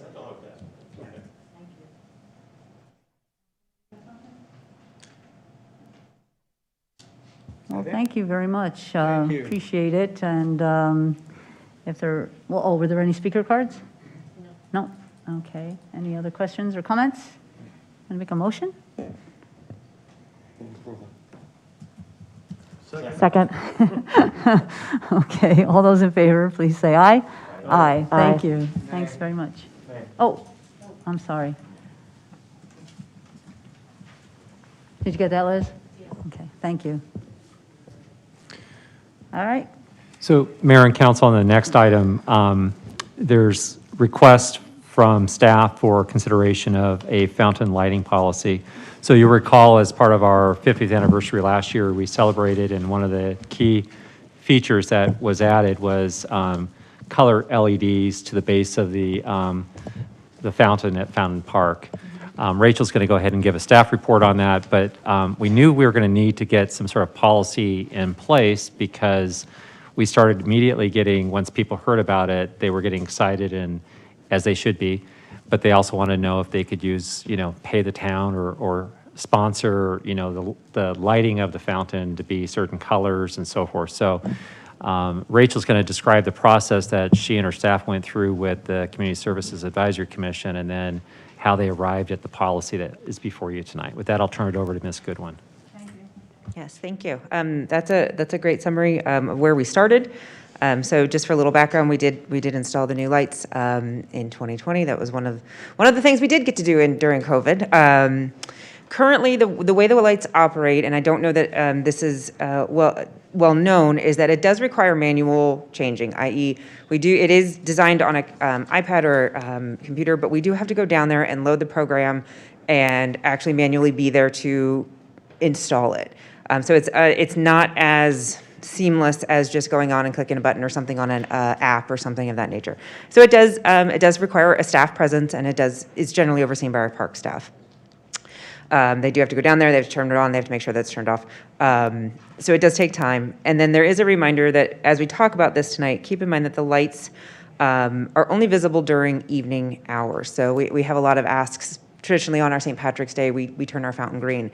And some of the comments have been, well, great, we don't need to dye it anymore. Well, if you want to see it in the daytime, we still do. The lights are only visible in evening hours. So with that in mind, a policy was developed.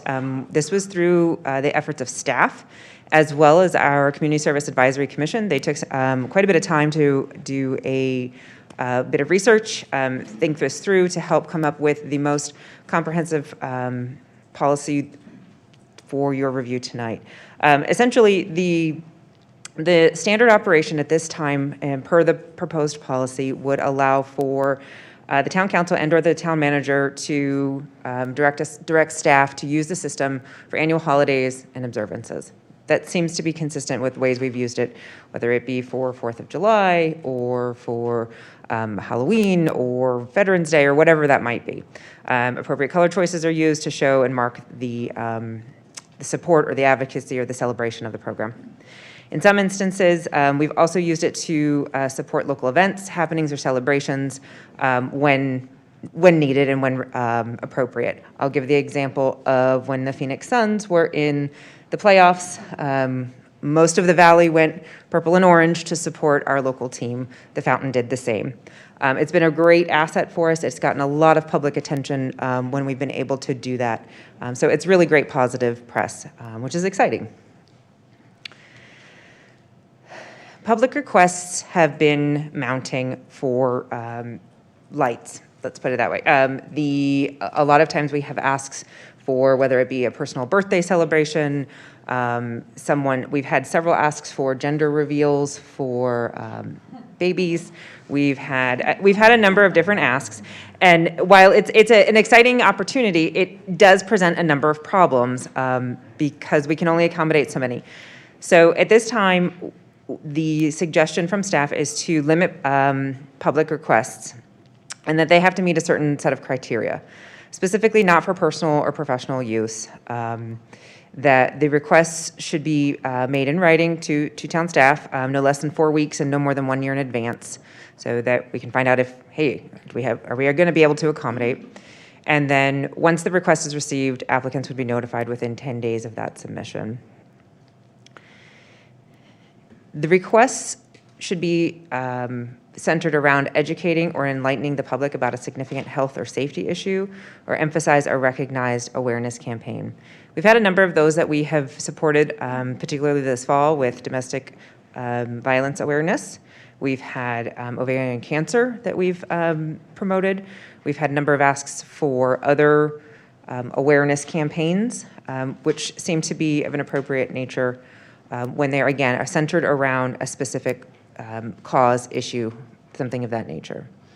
They're intended to draw the public attention to the activity or the event. We've partnered with a number of other events in our community, whether it was the Oktoberfest is a good example. We also ran the fountain during the Stroll in the Glow this past weekend. So different community partners and things like that, when there's an event, it would be utilized for those as well.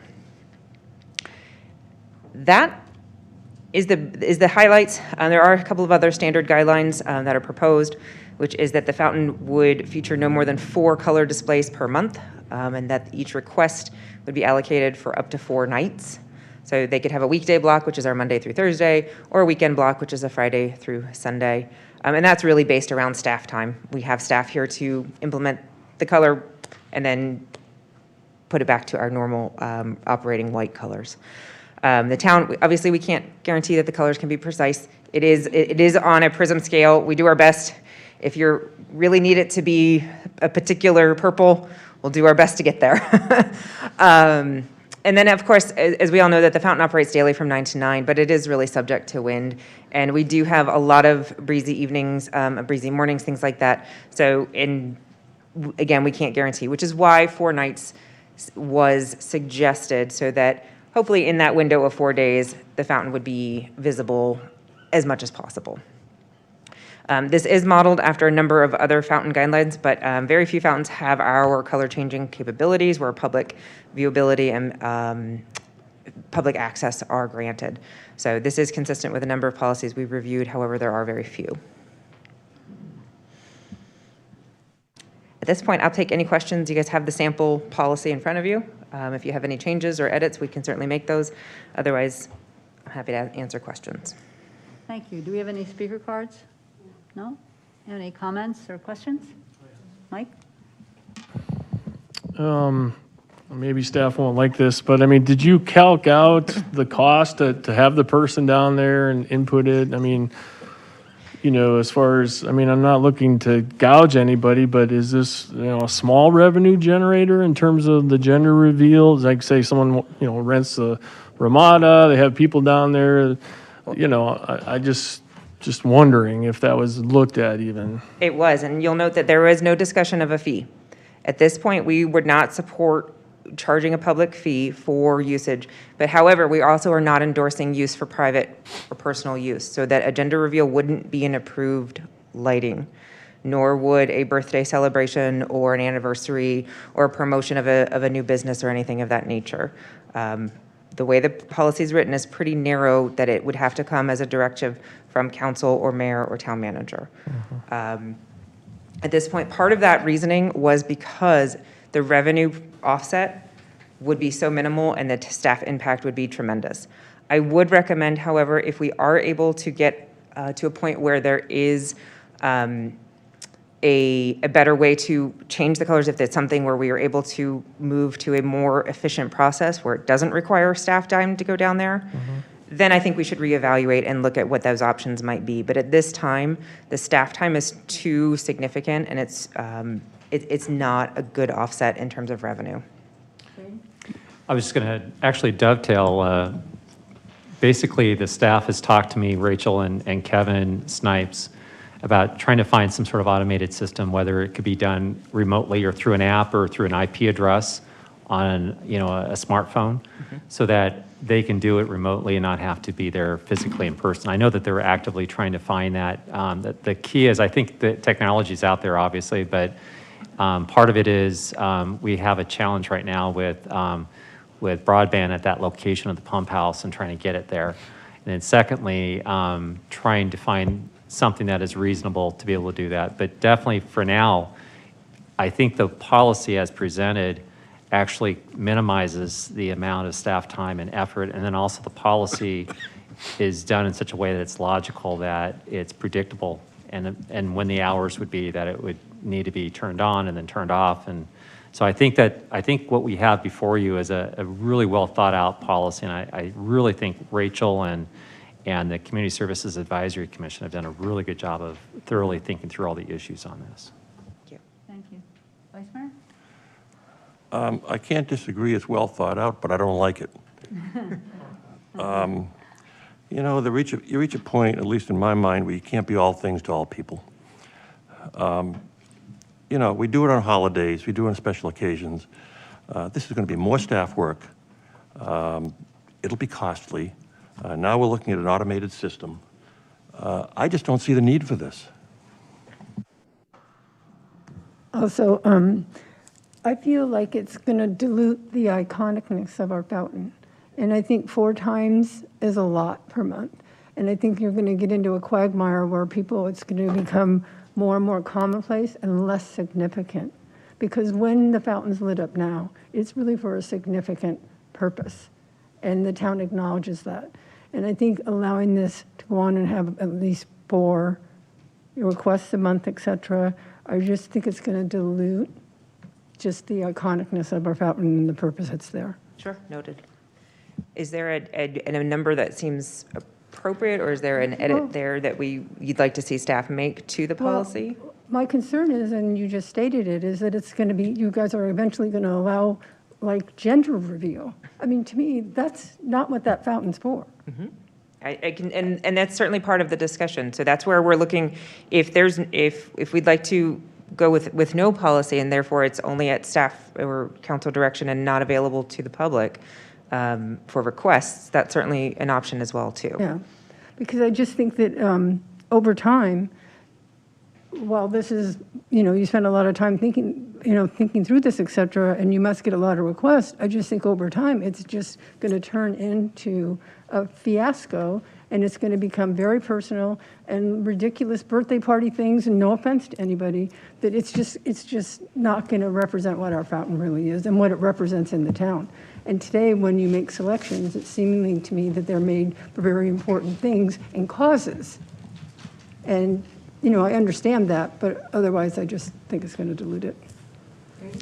I think the council members brought up some really good points, but did I misunderstand? Is this not going to allow personal type use, like gender reveal and party kind of stuff? Correct. So none of that is currently in the policy. It specifically prohibits. So things like causes would be like, Breast Cancer Awareness Month or Domestic Violence Awareness Month, or those types of things. Those are two really great examples because they share the same month.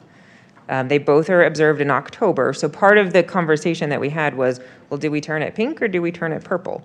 And then do we turn it pink for a week here and purple for a week there? What is the right balance, I guess, when we have multiple causes?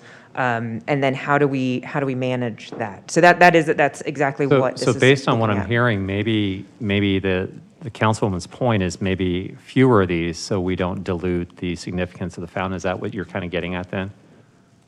Yeah, I think right now, what you guys choose to do with those causes, I think that's appropriate. Okay. But other than that, I just don't know or don't see that as being appropriate.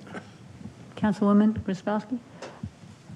I like what you've got going. I think it's great. I think whether it be 3 or 4 times, it makes it more special to see it lit occasionally.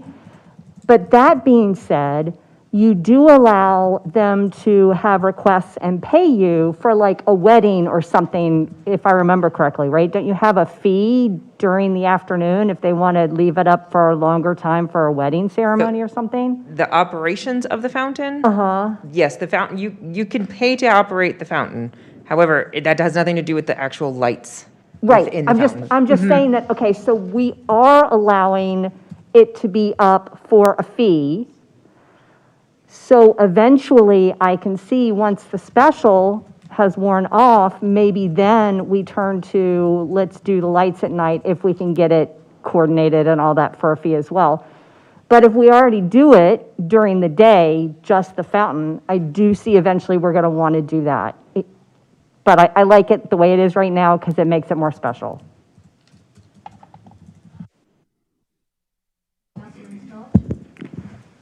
Here we go. If it's breast cancer awareness, the Law Enforcement Memorial, the week of Law Enforcement Memorial Week, anything like that, that's fine. I think if we go down the road of gender reveals, quinceañeras, birthdays, anniversaries, Hanukkah, whatever, when are we going to stop? You're going to literally have a guy sleeping at the switch. So 4 times or special holidays or something like that, I don't have a problem with. I think we should stay, and believe me, you know me, I'll sell anything to make money for this town. I'm all about the revenue. But in this particular instance, you're going to wear it out. It's just keep it the holidays, keep it special, Domestic Violence Week, and leave it at that, because you're going to go down a slippery slope, and how are we going to turn these people? You let one person have it, then you're never going to be able to turn anybody away. Absolutely. These are all conversations that were had at our commission level, and I want to clarify, and I don't know that I did a good job of this, is to say the policy is written so that it doesn't allow any of those things. It's written that says none of that is permissible. The only things that would be considered is if let's say the VFW comes forward and puts in an application that says we want to change the fountain for Armed Forces Day or for, something of that nature, that would be of an appropriate, that would be an appropriate use of this fountain and the lights, I should say. Do we really think that if we have Breast Awareness Week or Armed Forces Day or anything else, we're going to get a crowd of people out there at night to look at it? I don't believe it. I just don't believe it. I absolutely do. I get comments all the time. It was so pretty this weekend when it was purple. Oh, sorry. What, if we didn't do anything, what happens now? Just So there's a couple of avenues. We can say hey, we don't want to adopt any policy, which leaves the staff in limbo as to when do we light it? Is it based on council direction only?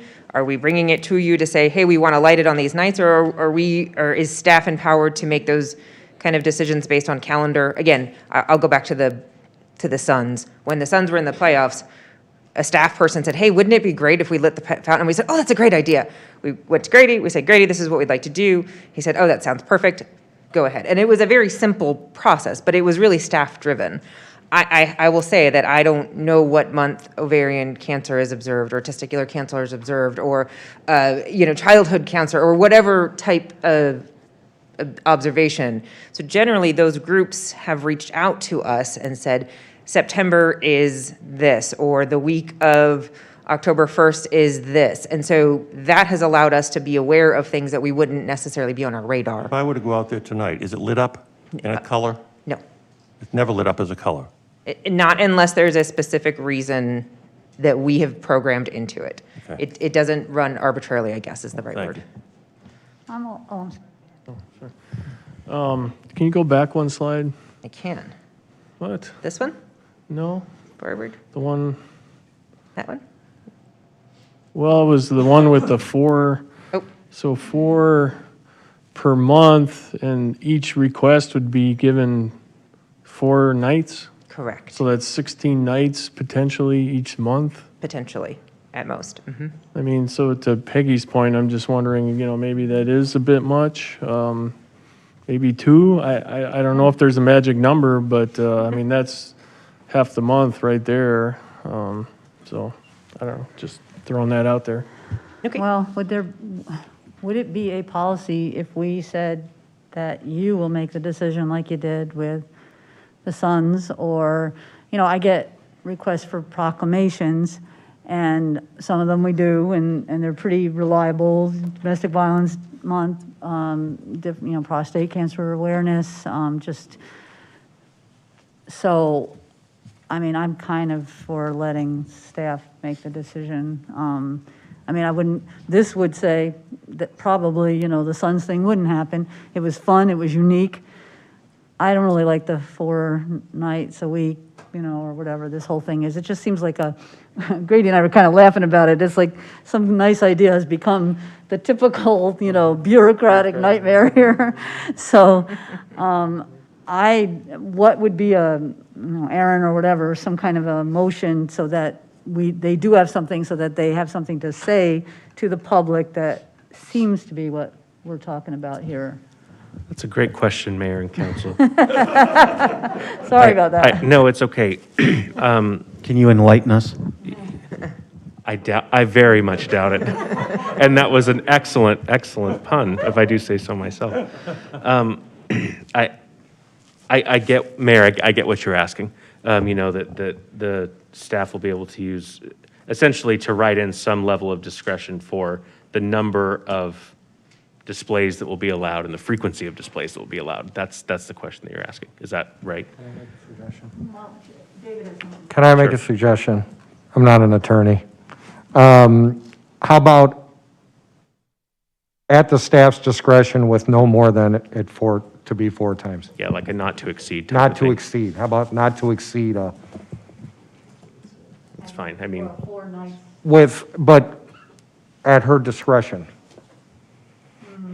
I bet you don't like that. Well, and that's not uncommon with some of our other policies where, it's, at the discretion of town manager and or staff designee. So that kind of, allows for a little latitude there. From what I'm hearing, it sounds like everyone agrees that we want to keep it relatively narrow, and it sounds like we want to reduce the number of runs in a month, which makes sense. I understand where we're going with that. Outside of those two particulars, is there any, it seems like if we can reword that, that would probably give us some guidance and some public awareness of what we do or don't do. And that's really what the staff is looking for, is being able to answer that question when we have a call that says, yes, that's within our policy guidelines, or unfortunately, no, we're not, that's outside of our policy. And then therefore, it's not a personal decision. It's public information. Aren't you saying that it would be in concert with what they've decided in the past, so that it's for basically really good causes, things that are really important to the town, national holidays, things like that? Yeah. Correct. So. I will say, I feel like 4 was chosen because, for example, Domestic Violence Awareness Month or whatever, 4 weekends is pretty much the norm for a month. So that's probably where the number 4 came from, which to me makes absolute sense. I'd be fine going down to 3, but I think 4 makes sense for, F-O-R, the purposes of a month of awareness. Well, maybe it would be 4 in months where there's causes like that, where it constitutes that, otherwise 2 or 3 at maximum. Correct. And I think that that's where if we have the discretion of the town manager and or designee would allow for that if and when that kind of circumstance comes up. Traditionally, I don't know that we have 4, but that's sort of the conversation we had, is that if I can name 2 in the month of October, I bet there's 20 more that I can't name. So if we have those asks, then at least we know how many we can reasonably accommodate without a staff burden, without overusage, those types of things. But yes, it would have to fall within the awareness or holiday or other observance guidelines. I think I see a eureka moment. Well, it's not quite eureka, but it's going to get us through this. So I think we're at 98% of what the council likes. I think, let us just bring this back in January, and we've had some really good feedback from all of you tonight. I think we're just about there, and I think we'll just fine tune this a little bit, and it'll be a little bit more finished for your consideration in January. Sounds good to me. Thank you. Thank you, Rachel. Thanks for everyone's feedback. We know how to take simple things and complicate them. Our next item is about penalties for violating vacation rental town code. John. Yes, Mayor and Council, let me get this up here quickly. I hope.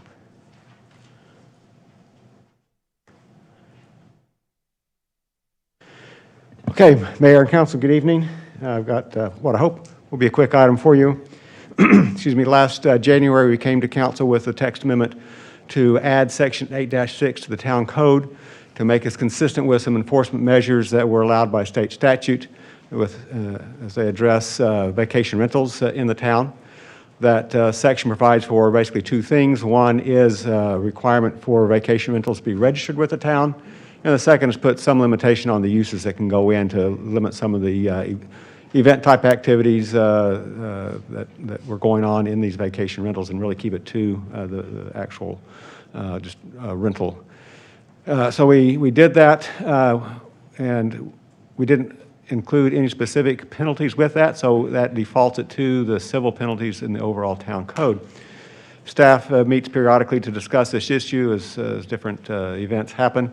In one of our recent reviews, we noted this fact that it was just limited to the civil citations. And we thought that it may be appropriate with regard to the use provisions, that those violations really maybe should be on the criminal or the provision of the code.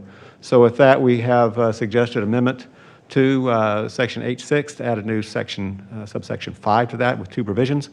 The first of which says that if you've violated the registration provision, that you haven't done that, then that's a civil penalty. But if you violate the sections that deal with the uses that are allowed, then that would go to Section 182 of the code, which is a criminal provision. So that's all we're proposing is that addition to this section. Thank you. Do we have any speaker cards on this item? No? I have one quick question. What would be 182. Mayor, that's a section of the town code that deals with the criminal or the misdemeanor provisions as opposed to 183, which is the civil procedures. And what would be like the range of penalties there? We just did those, so you'd think we'd remember. Aaron's going to look them up for us real quick, it looks like.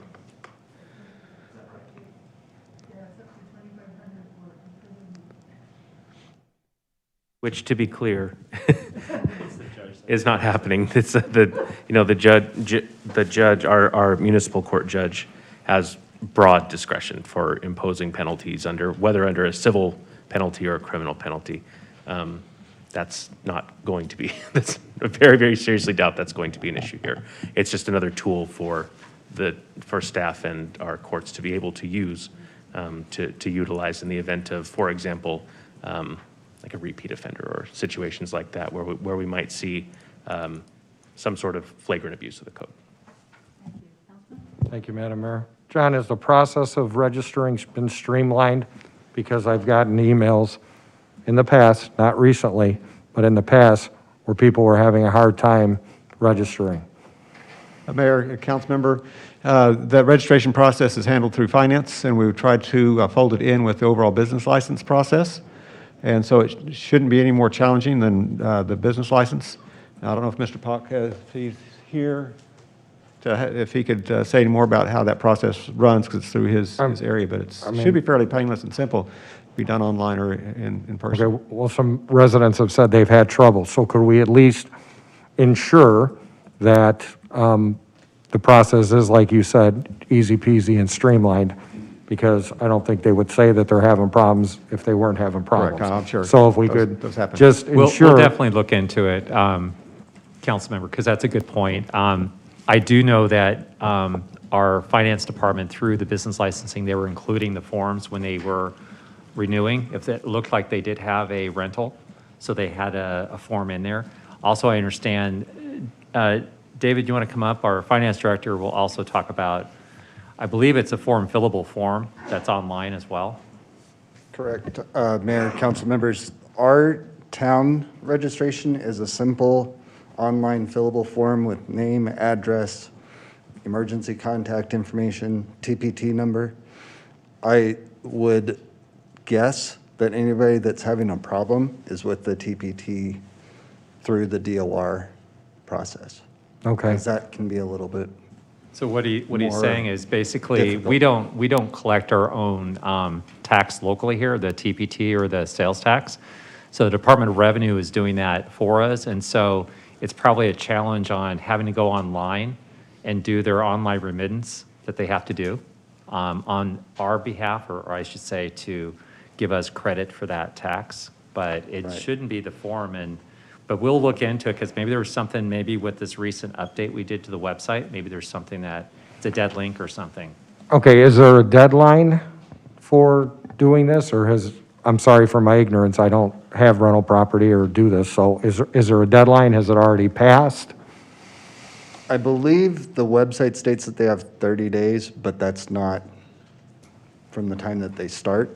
It's not something that we would be able to determine on our side, I guess, unless the way that we find residences that aren't currently registered is we're looking at the Zillow listings, we're looking at, Airbnb and VRBO for people that we don't have a registration for, and then we send them a letter.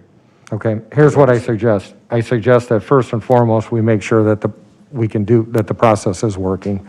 I suggest that we publicize it in social media and maybe give a step-by-step process to people, because some people are not computer literate or anything. Okay. But if we can do a step-by-step process of, this is what you're responsible for, this is the date you're responsible for, how to do it, and these are the penalties once this is approved. Let's publicize what the penalties will be for not following it. And then we're basically putting everybody on notice so no one can act crazy. And then, we make sure that we say that, per the town attorney, you will be incarcerated. And no. in Tent City.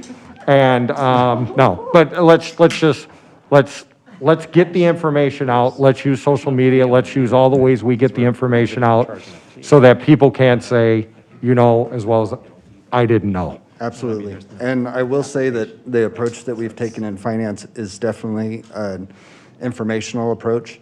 It hasn't been punitive on our side at all.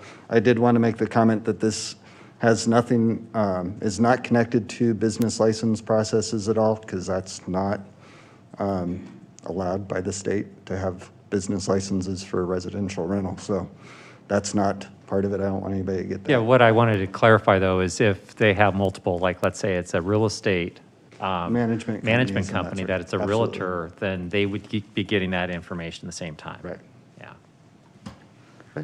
And then, really quick, we're not charging a fee for the submittal of it, so that's something, it's free. So there's no reason why people wouldn't do it. And it helps us so that we have a point of contact if there's a problem, or say the sheriff's office is responding to something and it's having a hard time trying to find the responsible party. And that's definitely been a good change by Mr. Wesley here. Right, because you're saying that there's 200 of them and we have registration for 80. So obviously there's some that are not registered. I wanted to point out that just kind of coincidentally, there was an article by a sergeant from town of Paradise Valley talking about some of the experiences that their department has had. And so I think this is very appropriate to do that because, again, it's civil if they don't register, but if then they go ahead and have and actually utilize the property, then it switches gears a little bit. And if you read what this officer said, you would agree that this is appropriate. So. I'm sorry, Mayor. I would also like to add that there isn't a requirement for people to deregister or to remove their listing, remove their registration. So my predecessor had started this program. I've been here almost 3 years. So yes, we do have overall over 200 registered, but who knows if they sold their house and moved and they, we don't know. So, and we're kind of hamstrung with not being able to do like business licenses where it's, renewable and that sort of thing. So we don't really know. We know we have 80 active in town right now, so. Thank you. Any further questions, comments? The motion's on page 123. Move to adopt ordinance 21-20. Second. All in favor, please say aye. Aye. Any opposed? Thank you. I think the next one will go a little bit quicker, and then if you want to take a break after that, we can. So the next one is about overlay district. That's John again. Mayor and Council, yes. This is regarding to some of the zoning as it affects the town center, in particular along the Avenue of the Fountains. As we have had the opportunity to look at the zoning that we have available in this area along both sides of the avenue, currently there is a difference Excuse on me, the north John. side. John, sorry, this is a hearing, so I better open it up, right? Sorry. Thank you. On the north side, we have the C2 zoning with 2 overlays, the entertainment and the planned shopping plaza overlay. And that combination modifies the standard C2 zoning that you'd see anywhere else in town to be a more urban type setting, letting the buildings come up to the street and allowing some of the kind of sidewalk type activities and mixed use.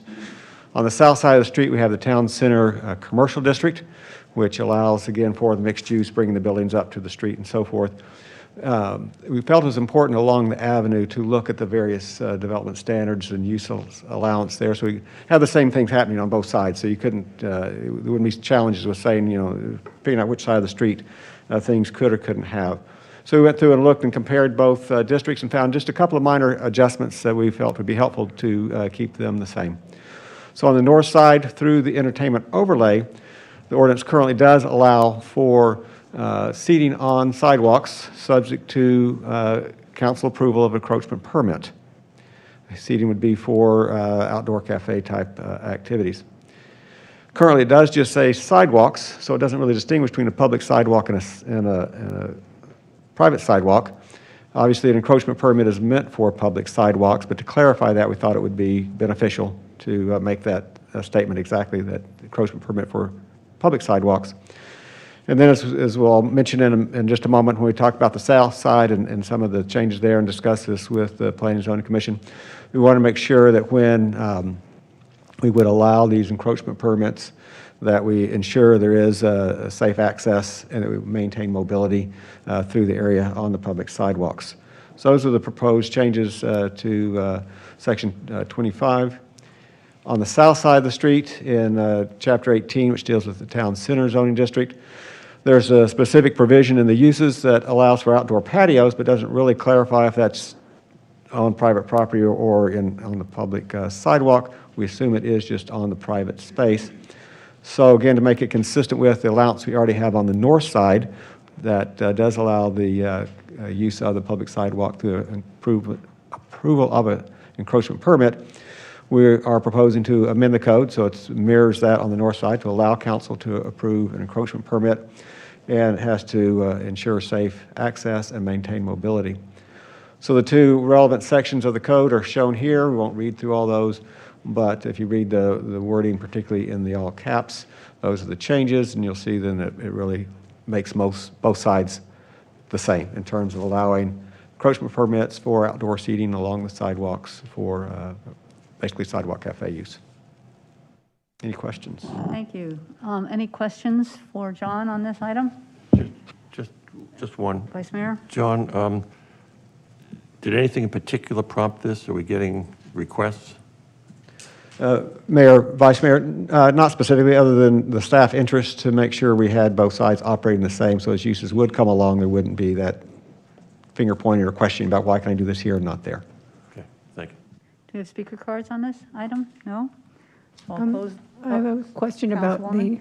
encroachment. And when you look at granting this for a business, et cetera, you make sure that there's sufficient room for pedestrians, Yes. things like that? And also if it's liquor, though, it'll be fenced in? Yes. Okay. Yeah, both those. Yeah, the liquor specific, I believe, mentioned here. And then, yes, the town engineer reviews those encroachment permits, would be bringing them to the council.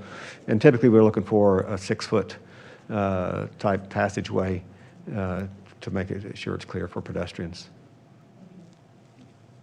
Thank you. I'll close the hearing. I want to thank Planning and Zoning for their suggestion and for staff for recommending that. I think that's a really good improvement. Any further comments, or someone want to make a motion? Move approval of ordinance 21-12 as presented. Second. Thank you. All in favor, please say aye. Aye. Any opposed? Thank you. Would you like to take a break right now? Or, yes? Okay. We'll take 10 minutes or something like that. Okay? Thank you.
Thanks, everyone. We're back in order, and our next item is about, let's see, Saguaro, special use permit on Saguaro and Shea. Thank you. I was just going to introduce you. I'd like to introduce Farhad Tavasoli. He is our senior planner, and he will be doing the next two items. But with that, I'll go ahead and turn it over to Farhad. Great. Thank you, Madam Mayor, members of the council. Thank you, Grady. So currently, the zoning ordinance requires a special use permit for any residential development on a property that is zoned for commercial development. And that is the purpose of this special use permit request tonight. It's special use permit, the property of which is the subject property located at 9637 North Saguaro Boulevard. This property is about 1.62 acres. It's located about 310 feet or so north. It would be northeast of the intersection of Shea Boulevard and Saguaro Boulevard. I kind of gave an idea of the surrounding zoning on this aerial map. It's almost entirely zoning to the south and to the west. Immediately to the north is the existing Montera condominium development. And as some of you might recall, this subject property about a year and a half ago was the subject of a proposed 67-room hotel, which was denied at that town council at the time. Providing a closer look at this property, you can see it's entirely vacant. It looks like it's been grubbed and maybe partially graded at some point, but it's currently undeveloped. There is an existing driveway that runs along the southwest property line. And even though that driveway is part of this privately owned property, it was at one time contemplated to be a continuation of Trevino Road, as you can see here, across the street to the west. And incidentally, to the north of Trevino is the partially completed Fountain Hills Medical Center. Real quick, I just wanted to give you an idea of that, or give you some sort of illustration of that driveway.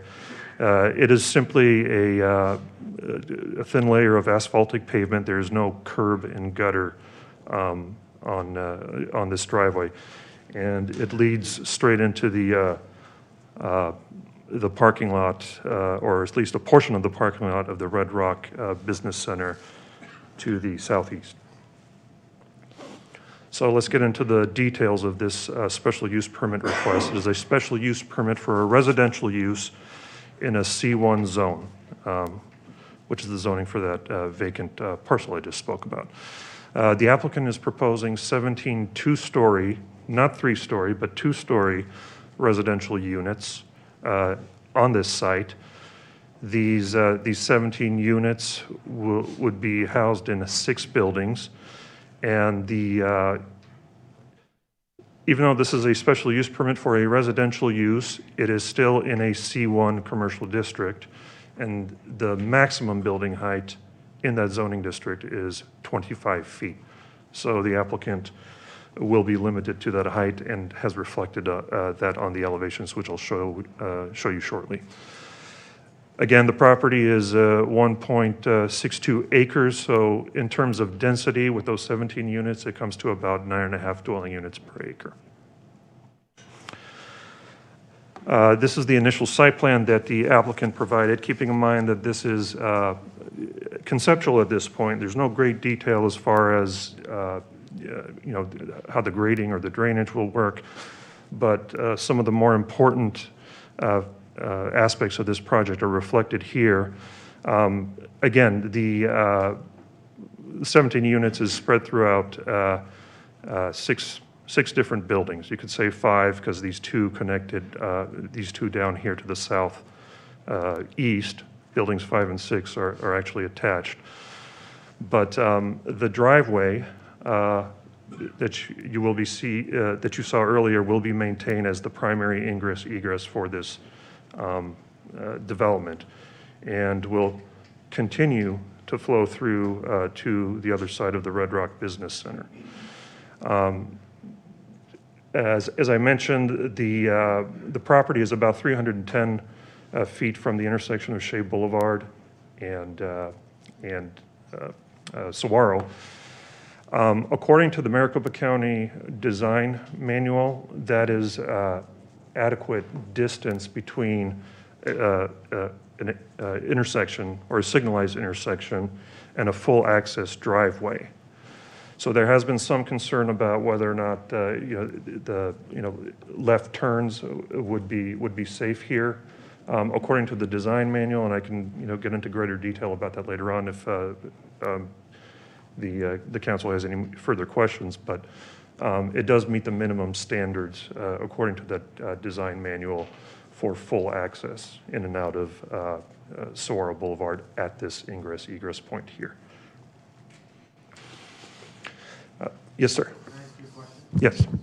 So that egress is 300 feet from Shea Boulevard? Yeah, where this, Madam Mayor. Where the driveway is? Councilmember Friedel. Yeah, where the driveway is, it's about 310 feet from the signalized intersection. So when the medical center gets fully built out, there's going to be an awful lot of traffic there. I don't see how anybody's going to be able to make a left-hand turn out of there. Yeah, and yeah, certainly that has been some concern. The other alternative would be perhaps, and by the way, this is all going to depend on a traffic impact statement to determine whether or not any type of additional traffic control should be incorporated during the site plan stage, which will follow this should the town council decide to approve. But that traffic impact statement should determine whether or not any traffic control measures should be taken. And that statement is to be reviewed and approved by our town engineer to ensure safe and adequate access. That has been incorporated into the P&Z suggestion has been incorporated into your recommendation. That is correct. We've added a stipulation, so to speak, for approval. And I just want to clarify, I mean, you're saying traffic impact statement, but we're really saying a traffic study has to be conducted by the applicant, which then will have traffic recommendations or how to handle it at that location. Correct. And that statement is to be prepared by a registered professional engineer, which Yeah, will be reviewed. you're using vernacular we're not always hearing at this level, but probably at P&Z probably. So No, thank you. understood, yeah. I have a question too about that. It seems to me that, I mean, this is really, the ingress and egress here is very difficult, given that particular corner. It's already really busy. It's already difficult to navigate. I think making a left-hand turn would be anything almost but impossible. But when you say that there's a traffic study that's going to be connected with this, can the developer be requested to do that study prior to the council granting an SUP for this, so that we have all the information in front of us? Or if that's not possible, and this is granted, what happens if it comes back as a negative study? Well, to your, Madam Mayor and council members, to answer your question, I believe, as far as I know, that is something that can be arranged to prepare a traffic impact statement based on the number of trips generated for this type of development. One thing I should highlight, though, is this property is already zoned for commercial development, so number of commercial uses could potentially be established here, such as a restaurant or additional office buildings, such as the rest of Red Rock Business Center, and those typically generate more generations of trips. And in this situation, in speaking briefly with the town engineer, this is expected to generate, this type of development expected to generate 170 trips per day. Now, I don't know, relatively speaking, how that compares to an office development or a restaurant or things like that. But I guess to kind of give you some something relative. The Saguaro Boulevard handles approximately 14,000 vehicles a day. So 170, how does that impact traffic on Saguaro Boulevard, and particularly at this particular intersection? That's something hopefully that the traffic impact statement would reveal, but. Is the developer here? Yes, he is. Okay, at some point, I've got a question or two for him. Councilman Friedel mentioned a left-hand turn. We got two left-hand turns. You get a left turn from the proposed property to go left on Saguaro. You got another left-hand turn coming from the hospital, which is now going to be expanded, across, and that's a left-hand turn, correct? That's correct. Okay, Yeah, it's a full access intersection. I don't want to get ahead of everything, but I got real problems with this. Sure. Just let me say, since we're asking questions, I'm going to make sure we know that this is a public hearing that's going on. And I just have a question for Grady. If this was C1, commercial, no special use permit, they would not have to do a traffic study? That's my understanding, because it's already zone C1 commercial, so you could actually get an in and out or something like that. That would be just horrendous. And this is probably potentially a better use in terms of traffic. Now, it's not to say it's a perfect situation, but by right, C1 could basically come in without any, traffic requirements that the town can impose. Basically without any council input at all. Right. The other thing would be, when something's a stipulation, doesn't that mean it has to come back in a way that we approve of? And if we're stipulating this, to go to what Councilwoman was saying, it's not like a carte blanche, you know what I'm saying? So I don't think one has to happen before the other, since it is a stipulation. At least that's my reading of it. Thank you, Madam Mayor. So I guess the question at hand is, first off, In-N-Out's not looking to go there. It would be my dream. So that ain't happening. Also, there is no business interest in that property that we know of. So let's not speculate if a business was there, they could do this, or if they could do that. Me personally, I think it's going to be a nightmare, a bad nightmare. And I'm all for voting for things when I have all the information in front of me. So me personally, not speaking for anybody else, I would think that if he wants this project, if he or she wants this project to go through, come with the traffic study, let's look at it, let's analyze it, let's have all the information, and then bring it back. The quicker he can get the study done, the quicker it can come back, and then we'll make an informed decision instead of guessing what could be there. That's just my personal opinion. I don't feel comfortable voting for it tonight the way it sits, and I don't want to approve it with the stipulation if a traffic study works out and everything. Just delaying it until we have all the information, I don't see what the problem is. So noted. Yeah, well, I'm sorry, one follow-up. Actually, I find myself in agreement with Councilman Spellich. It happened once last year. It did? Last year, it happened once.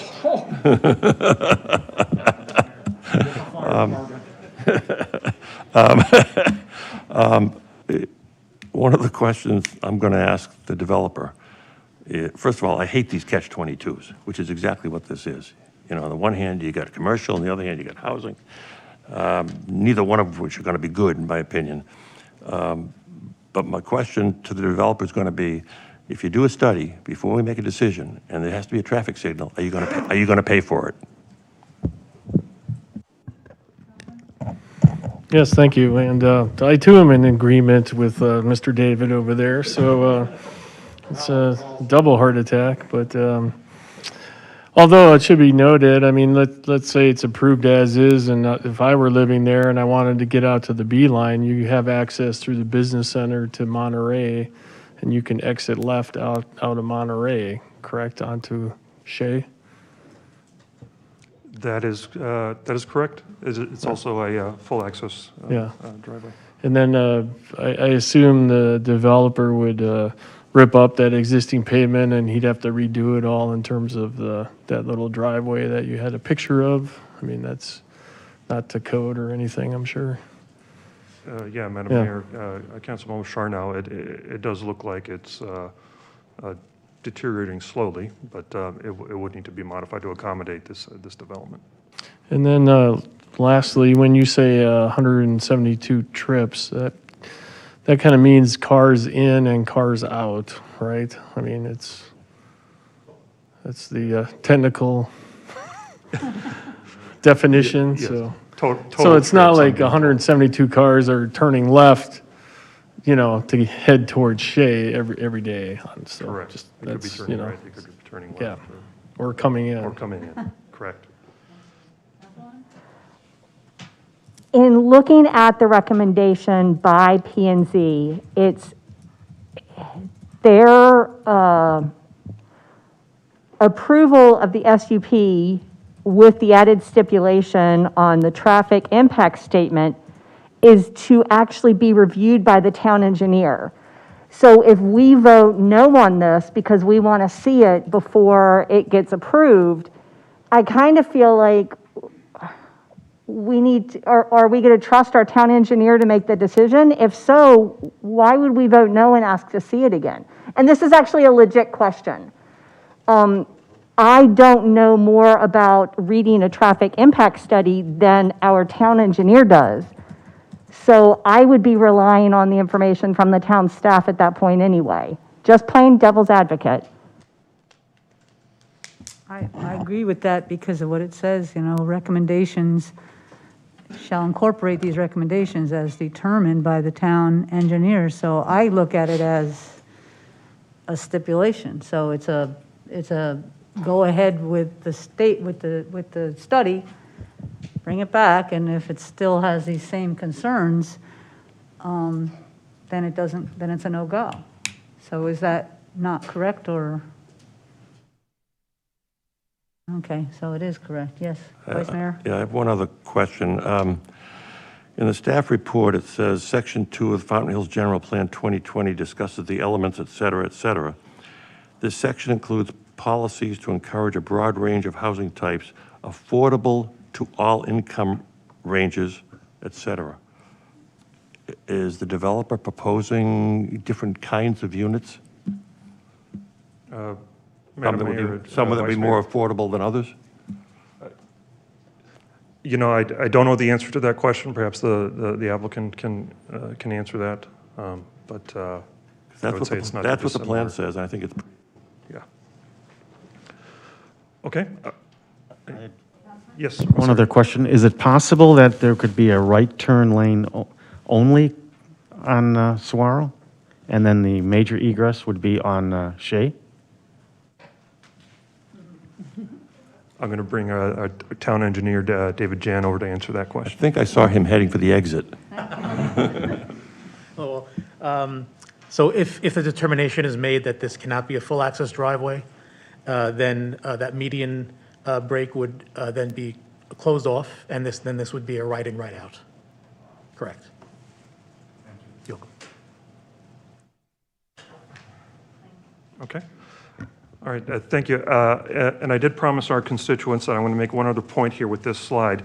The property is, again, zoned commercial, so any development on this property, there would need to be a minimum of a 20-foot building setback from any adjacent residential zone. So that's what I've highlighted here on the site plan. Let me back up a bit. Minimum of 20 feet or the height of the building. So as you'll see in the elevations later, it's about, these buildings are about 25 feet.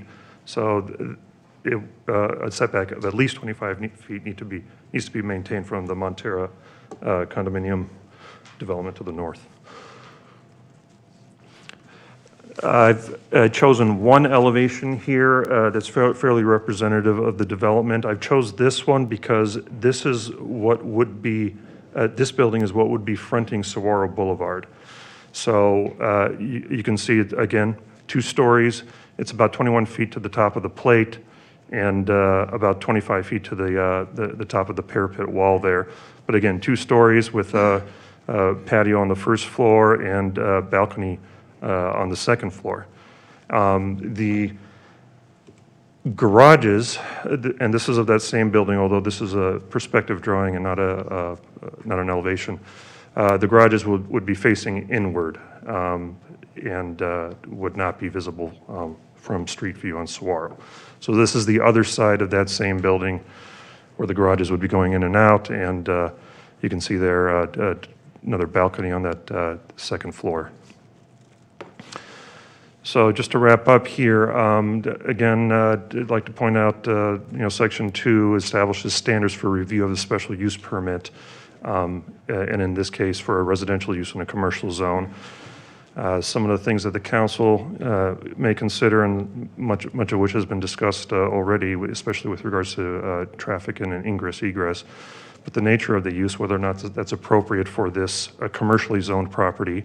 If there's any special conditions that exist that need to be identified before making a decision, and the proposed location of buildings and parking that you see on the site plan. Although I'd like to stress that should the council decide to approve this, there is another step after this before going to the building permit stage, and that is a site plan review, where we'll get into grading and drainage and reviewing the traffic impact statement and decide whether or not any additional measures should be taken.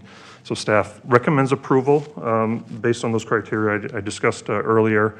Staff believes that it is consistent with the general plan's goals and policies, and it's staff believes it's compatible with the adjacent neighborhoods, particularly to the Montero neighborhood to the north. And that concludes my presentation. Thank you. Do we have speaker cards on this? Yes, one from Maria Pettit.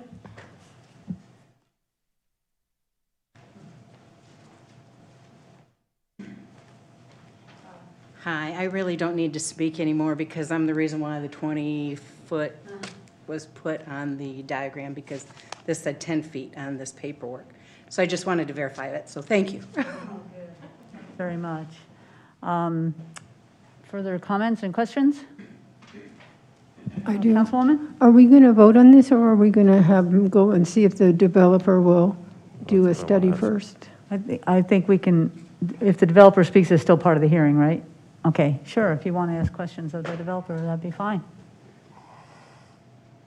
And I do. Okay. Is he here? He is here, and I just, Kirk, why don't you go ahead and come on up? Just want to keep this site plan up here in case we need to refer to it. Hi. Hello. Madam Mayor. My understanding, Aaron, correct me, we don't have to make a decision this evening. No, I suppose the council could continue the item.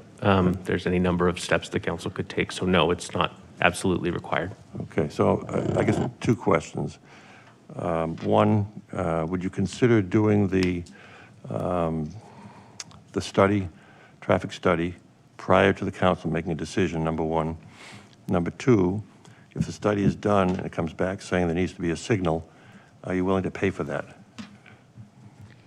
Well, to respond, I guess I would defer to what my understanding of the process is that we've gone through P&Z, we've got approval there, we came to this meeting, and we have those same requirements that if we get your approval, then we invest the money in the traffic study, plus complete our plans and everything else.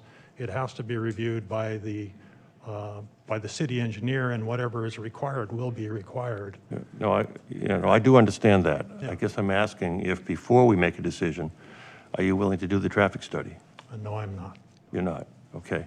Second question is, under, as I said, Section 2 of the general plan, it says that broad range of housing types affordable to all income ranges, et cetera. Will there be any differentiation among the units in terms of prices or anything like that?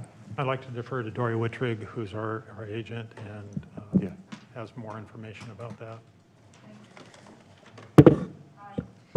Hello. So I'm Dory Wittrig.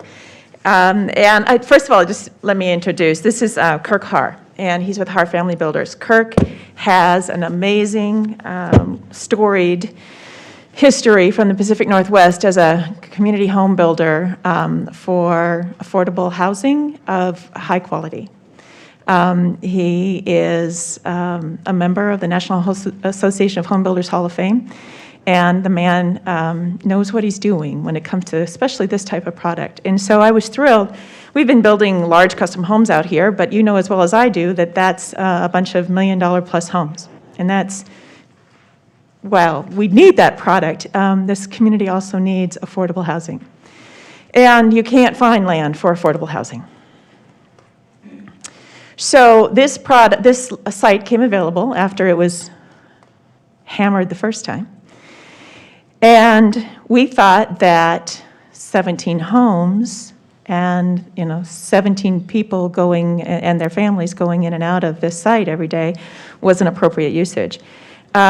Just to kind of bring this into perspective, currently in Fountain Hills today, there are 54 homes on the market. Now, that's not something that's just happening in December of 2021. That's been going on now for 18 months. 4 or 5 years ago, that number would have been 350 to 400 homes. However, at that time, and I don't have this information with me, I'm happy to bring it back to you anytime you want, half of those homes would have been under $500,000, $600,000. So today, on December 7th, 2021, 10 homes in this community are priced under $600,000. Of those 10 homes, they average 1,209 square feet with an average of 1-car garage. And you know as well as I do that the age of most of those homes is quite advanced. This type of a product is exactly what this community needs and what your vision group and all of your groups have been telling you. And you're sitting here haggling over 17 families going in and out of a driveway? Dory, with all due respect, I don't think we're haggling to start with. We're raising questions.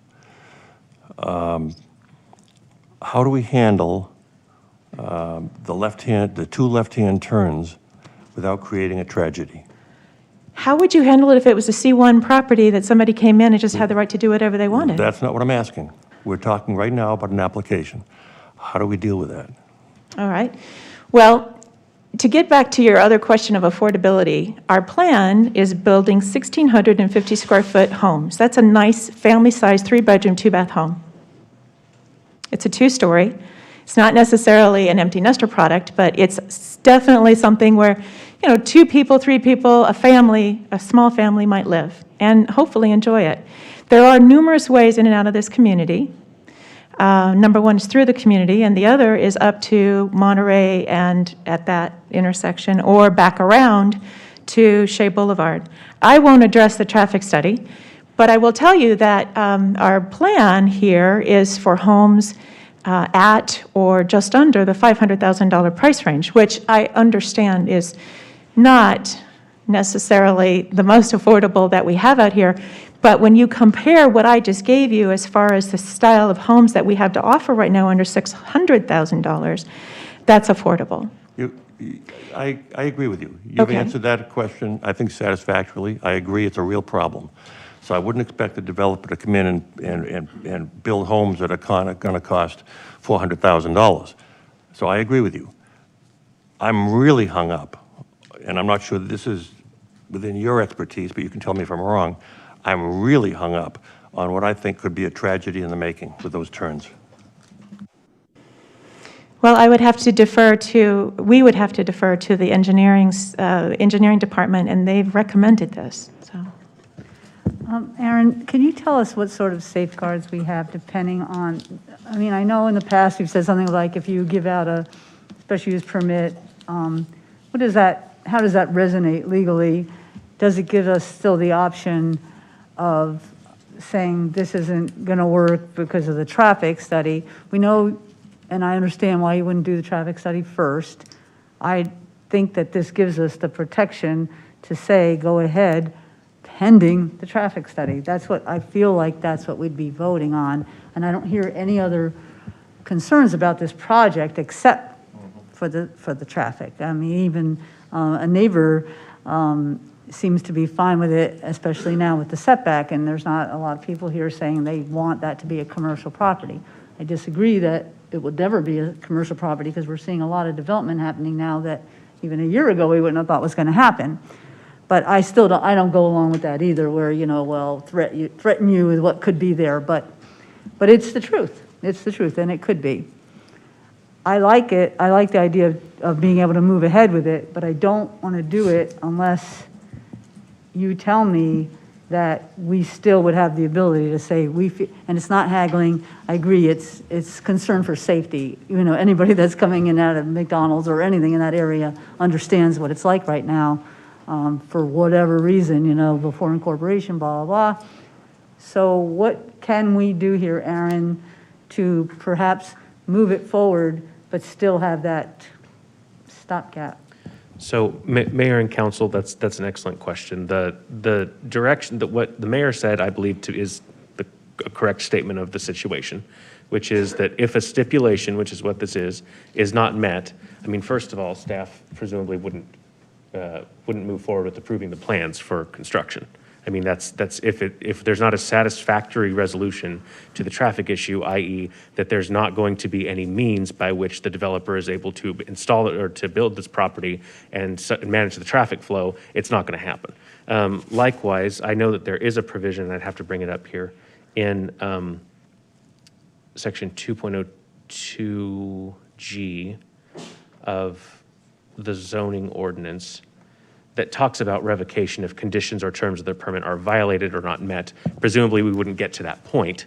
We'd be at the point of not issuing, the go-ahead to build a project first. Mayor, if that answers your question, I have one other clarification from something I said earlier in response to Vice Mayor Magazine's question. Director Wesley pointed out to me that 2.02E1 it does not expressly preclude continuance. I think the council probably could continue, but it doesn't expressly allow for it either.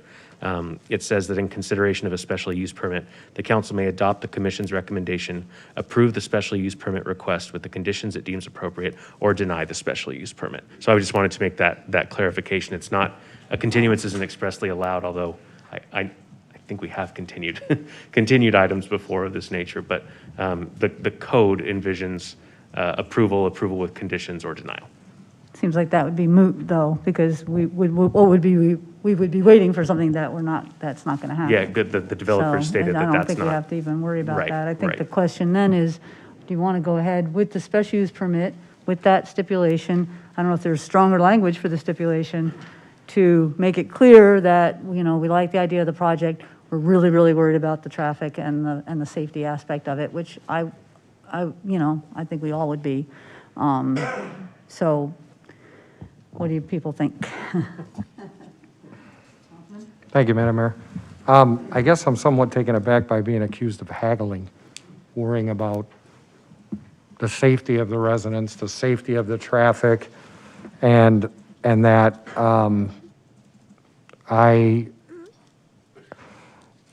if I'm forced to make a decision this evening about making this decision without having all the information once again, we've done that a couple times in the past, and it's wound up coming back and biting us. So if forced to make the decision tonight, I guess I would be a no. So so this permit, is it tied to this project exactly then? I mean, it's not changing the zoning, right? It's just, so, you know, if the traffic comes back not looking good, then the project is dead or he has to make changes. I think there's some clarification needed on the process. I'm sure now, what you just articulated is correct. The underlying zoning will remain C1 and run with the land until any rezoning request. But the special approval of the special use permit depends on council action, of course. And I know this would probably entail more costs on Mr. Haar's part, but I'm just wondering if you kind of slide everything to the left and have the driveway on the north side of the property, then, there's a median there and there'd be right-hand turns only. I mean, that might solve a lot of the traffic issues, but I know you'd have to re-engineer and that kind of thing. But I'm just wondering if that might not be an option too, to help mitigate some of the concerns here. Mayor, council member, I want to add just one more piece to Farhad's answer to your question. Special use permits are good for 6 months. The developer has to get their building permit within that 6 months. If they don't, then the special use permit lapses unless they obtain an extension to that.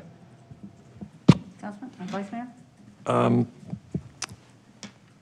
Just for the sake of discussion, if this were turned down and somebody were to come in under C1 and say they want to put in whatever they want to put in, what, if any, requirements would be placed upon them?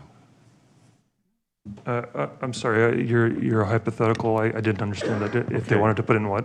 Hypothetically, if this is turned down, Yes.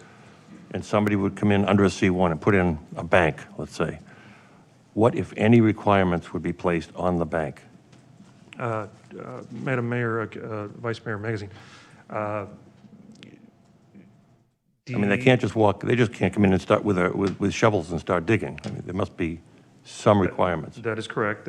They would need to come to the Development Services Department with a formal site plan submittal, which will be reviewed by various divisions and including the town engineer. And one thing I should note is even though it wouldn't be coming forward with a special use permit request, the town engineer still has the capacity or the authority to require a traffic impact statement if he, based on his expertise, believes that's appropriate. Let's take this one step further. Let's assume the engineer does the traffic impact statement and sees problems. Is the developer responsible for correcting those problems? I guess it depends on what they are.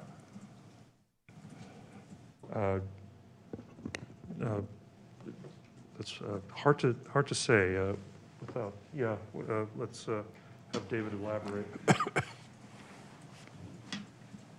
Mayor, Vice Mayor, yes, if there are any mitigative impacts that are required, whether that means closing the median or left turn pockets or anything that might be needed to improve the situation to allow that use to move forward, would be the responsibility of the developer. Would that include, for example, some kind of traffic signal? Mayor, Vice Mayor, it would. However, at this location, we would not recommend a traffic signal because typically the minimum distance from between traffic signals should be about a quarter of a mile.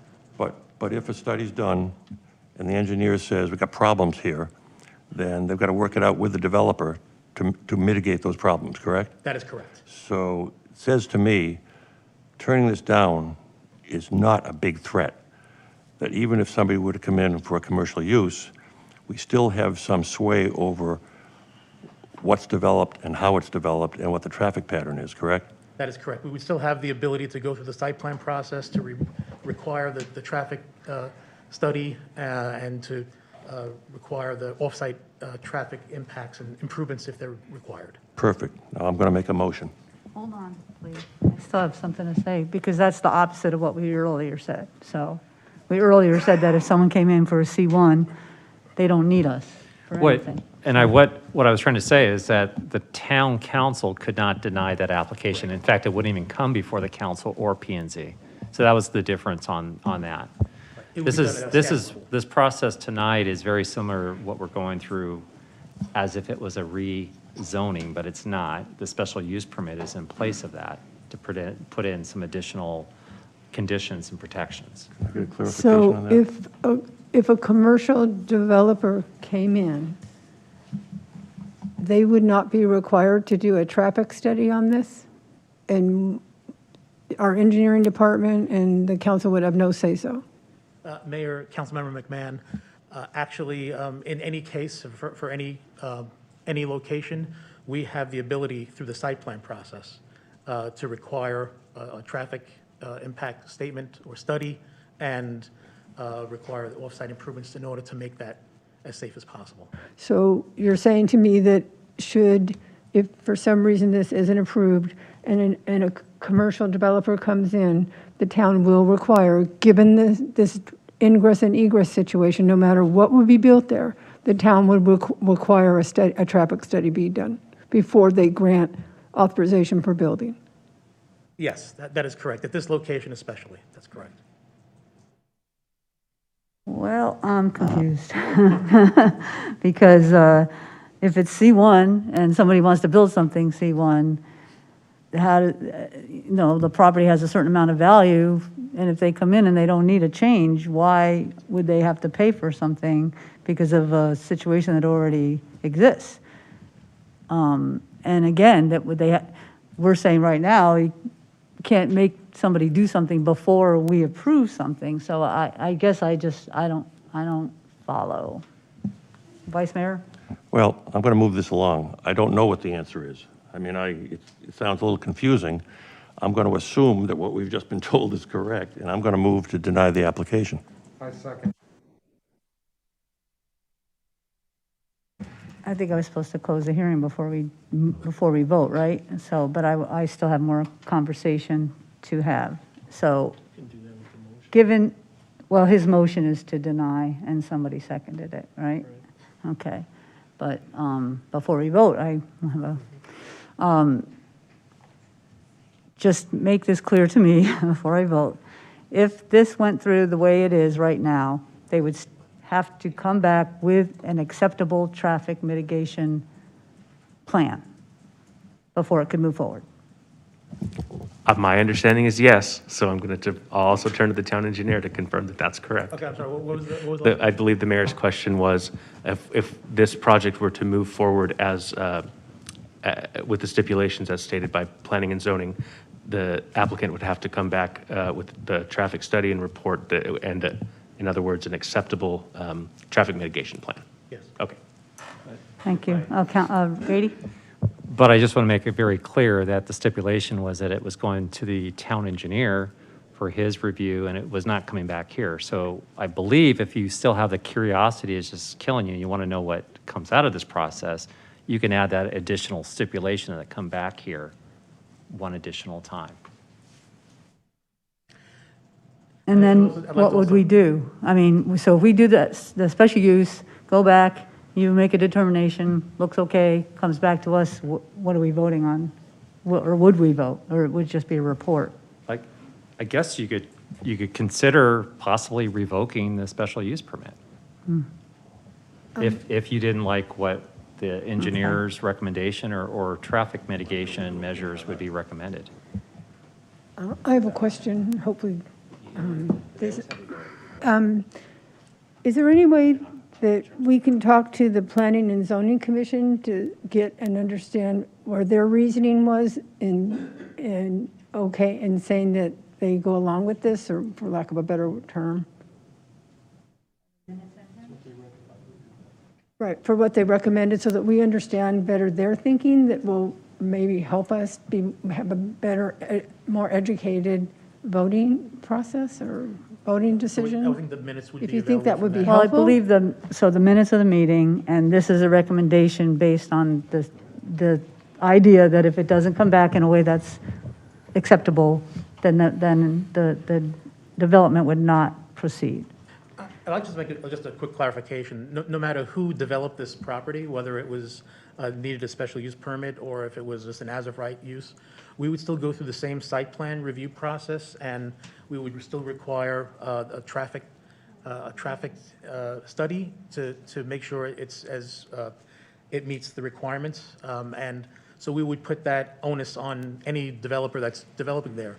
In this particular case, because it's a special use permit, that's why it's coming before council. But this is something that we would normally do at the staff level. Thank you. So we have a motion on the table. Do you want to discuss that? Actually, I just wanted to say that planning and zoning minutes are not on the town website. So if there's a planning and zoning question, it would be directly to the planning and zoning people. There is no minutes on the town website. Mayor, I have a quick question, David. Could one of the recommendations be to close that median opening off completely? Mayor and Councilmember Charno, that might be a recommendation. However, we also have to remember that the medical center Well, that's what, uses that. that was my point. And it's the same thing. So if we close that off Yeah. completely and make that just a limited access on both sides, then there won't be any left turns allowed from either side of Saguaro. Well, yeah, and that would just create nightmares further up Saguaro for U-turns and such, for Lima and Monterey, Pushing so. it down there a little bit. We can look at, left turn pockets. We could look at other things. Perhaps there's also the, you may have seen the left turn areas, kind of a pocket, like once you make that left turn, you're into, you can then make that further move over to the right. So there are possibilities. Yeah. So whatever the traffic impact study comes back with, you kind of have the authority to approve or reject or change that, pretty much? Yes, that would be Is that- completely subject to the town engineer's review. I mean, after all the discussion here since the initial introduction, I'm a little more comfortable with the recommendation that was presented to us in terms of, because if you either have to change traffic things or it's still up to the engineer, so I'm a little more comfortable with that at this point than I was earlier. Councilman? We have a motion and a second. Let's vote I might want to amend the motion because I wanted to ask Aaron what happens if we vote on it.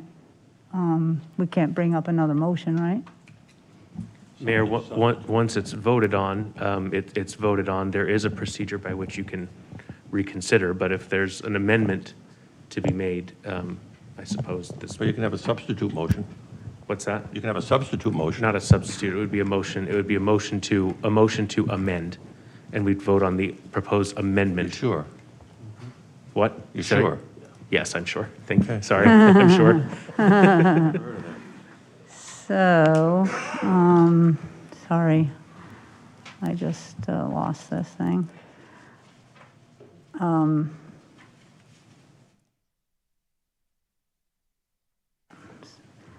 I guess I don't know, I've never actually made an amendment because I'm usually waiting for people to do stuff. I would want to amend his motion to accept the staff and P&Z recommendation as noted. Can I do that? Well, this is a little bit curious because the motion is to deny. Right. And so I don't know that you can actually amend a motion To make it the to make it be opposite? an approval. Yeah, that's not how it typically Okay, I'll works. close the public hearing and Yeah, we'll vote. and I think we just vote.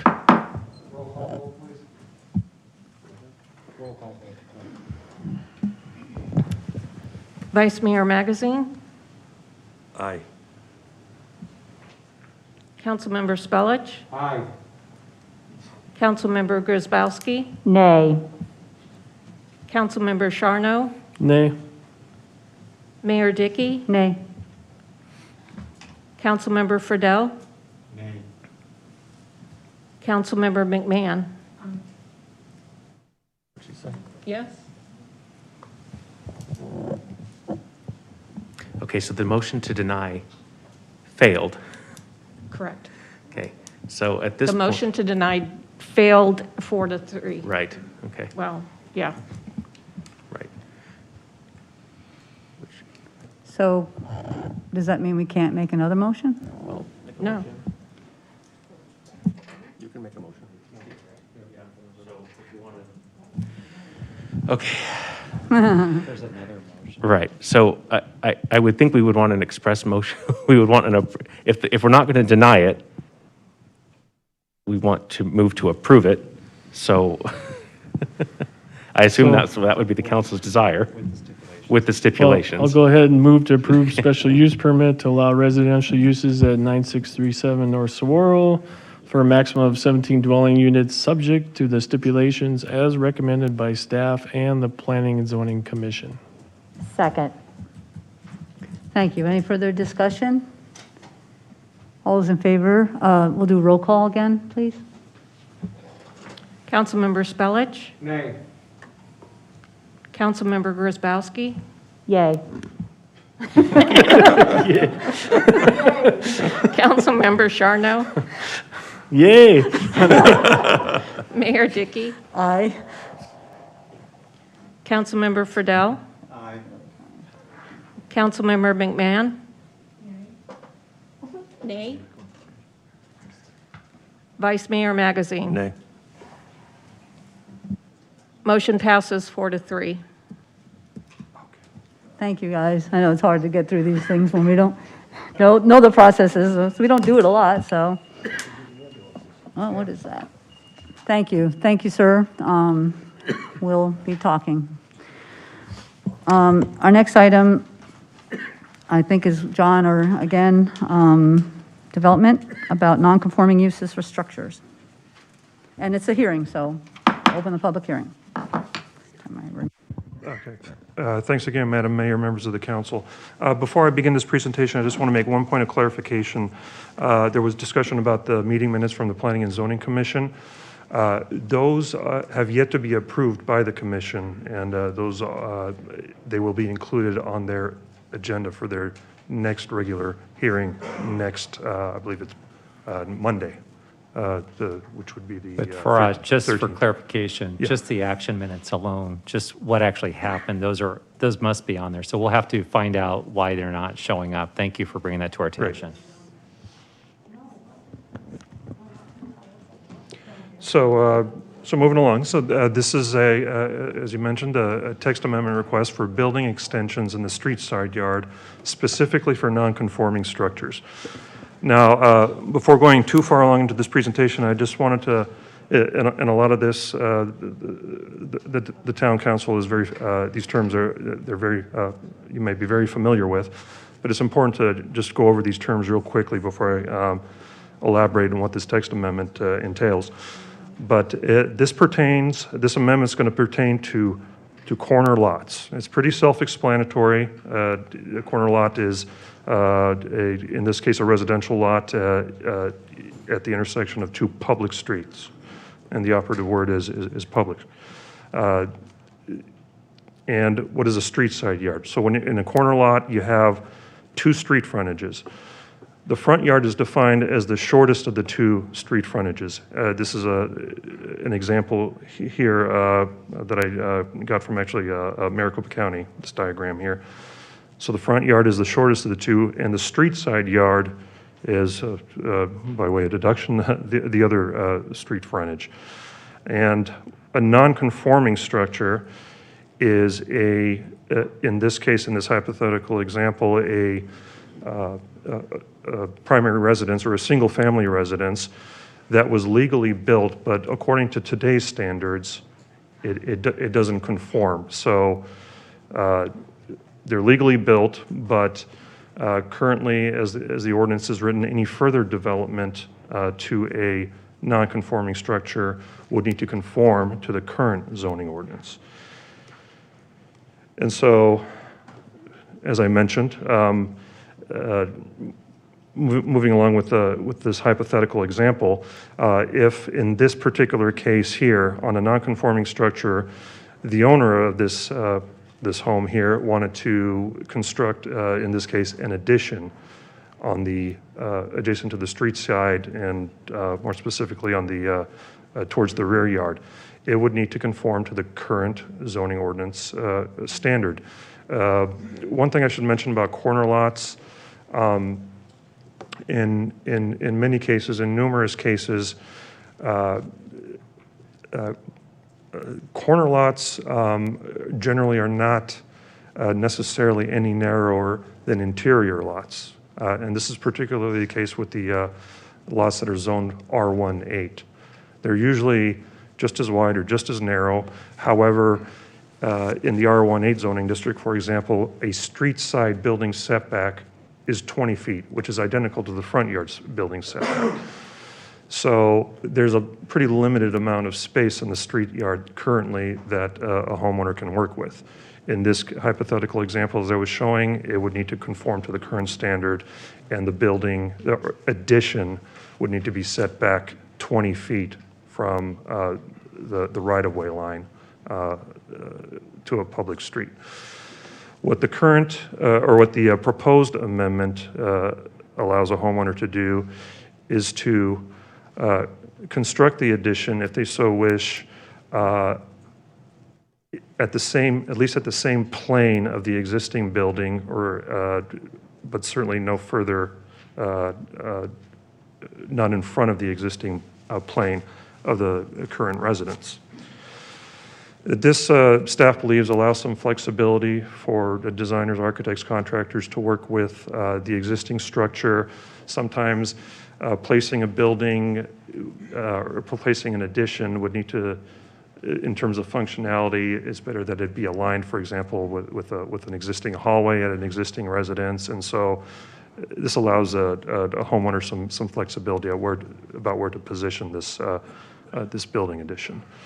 So again, this proposed amendment allows extensions to encroach within the street side yard, and this only pertains to corner lots, as I mentioned, and also pertains only to non-conforming structures. So this wouldn't apply to a vacant corner lot.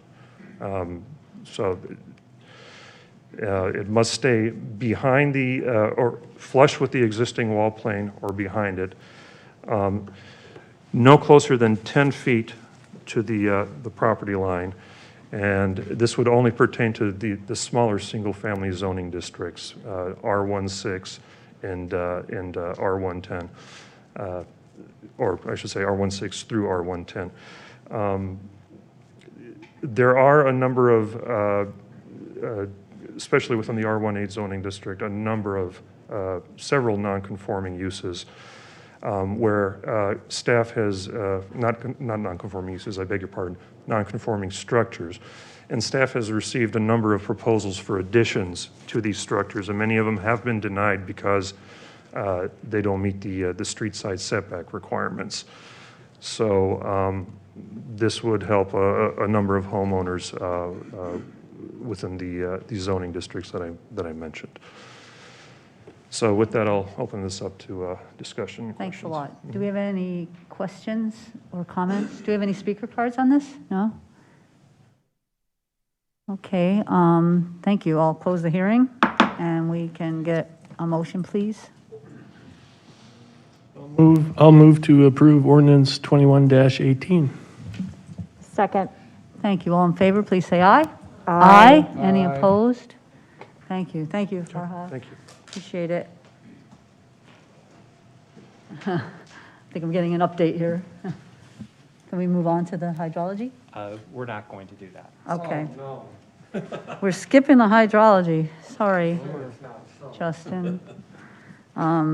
So we just put that on the next agenda? That won't affect anything negatively? So Mayor, Council, that will be coming back in January. Okay. And then if you want to do your the adjournment, so we can move into the workshop. Okay, so we're going to adjourn and go into it. So a motion to adjourn, please? So moved. Second.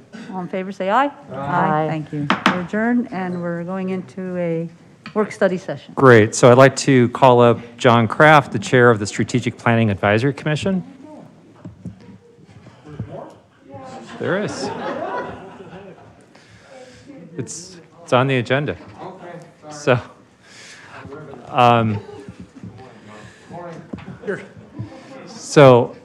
John, we planned this a couple months ago, and we didn't think it was going to be this long of a meeting. So we do apologize, because I know everyone is tired.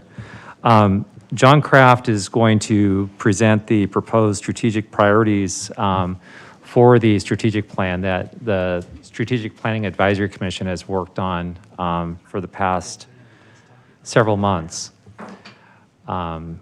As soon as we get that up, John, do you want to also, while you're waiting for that, do you want to go ahead and introduce the other commission members who are here? Certainly.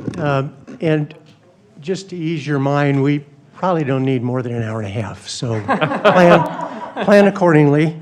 Yes, I'm John Kraft. I'm the current chair of the Strategic Planning Advisory Commission, and we have spent, as you know, the last year and a half, in spite of COVID, in spite of turnover amongst our group, working diligently on updating our strategic plan moving forward. And I've asked the group to join me this evening, those that were available, and I would like to introduce, if you'd stand, Mary Edmond and Cynthia Magazine, two representatives from our group. They are traditionally joined by Chad Bernick, Gerard Biseglia, Patrick Garman, and Bernie Heinley. Unfortunately, he is here. He came here after all. There he is. So Bernie's here. So he's fine. The other three expressed concerns with their curfew being able to stay this late, so they couldn't make it. Did we find it? Angela put it on there. It should be a strategic plan preview. It's a PowerPoint. And what's the first letter of the thing called? S? It should be an alphabet. Okay, yeah.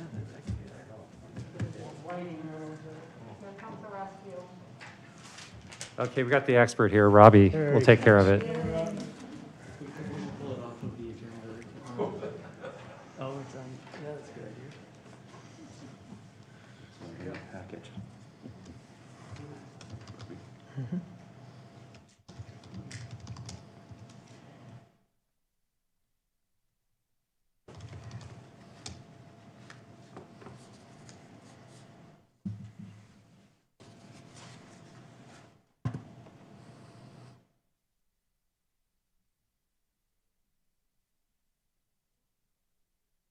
There you go.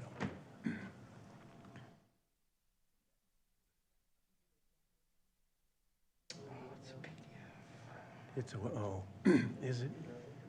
Give me 1 second. It's in the agenda. It's in the packet. That we all have.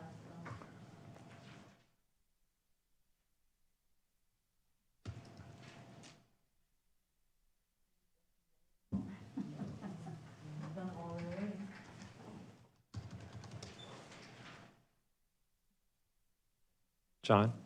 Yes. If we can't get that in a moment, you're welcome to sit here, and you can go through, because everybody has this on their screen that they can follow along. I do apologize for that. Yeah, it's getting, Functional? it's getting there. All right.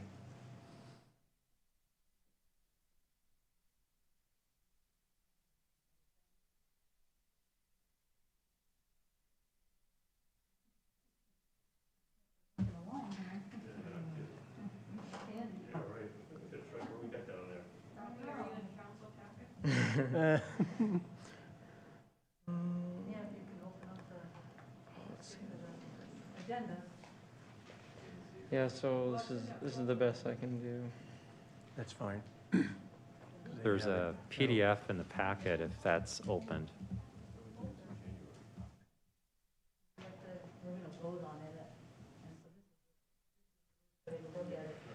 I'm just.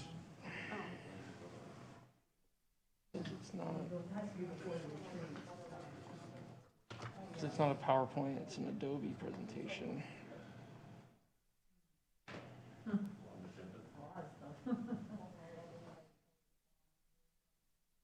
You mean come up there?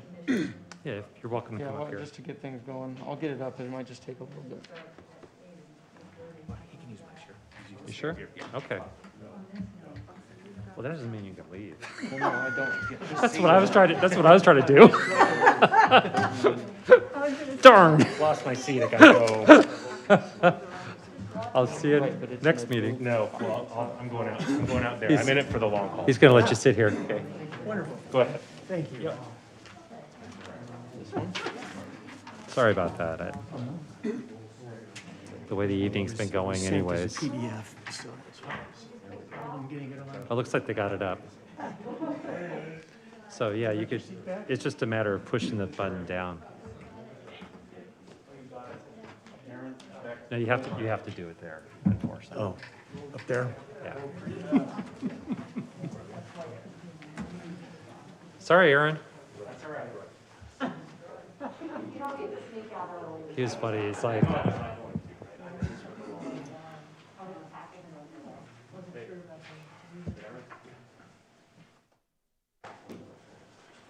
All right, here we go. Really, the purpose for us to get together this evening is to give you folks a preview in terms of where the SPAC Commission has been focusing as far as the new strategic plan for 2022. We've spent a fair amount of time interviewing numerous folks, constituents, members of our town, our businesses, and others in trying to move this forward. And as you'll see from the materials you have, we've been operating under, when we first started, we wanted to make sure that what we were doing was we could remain focused. And so we agreed that the guiding principles that we would use to help us in our planning effort is that whatever we come up with ultimately must be manageable by the town and its staff, measurable, and certainly impactful. And that last one is important because as we found out from the previous plan, we can have measurable items that are on their goals, activities, but the ability to measure them in terms of their impactfulness is another struggle.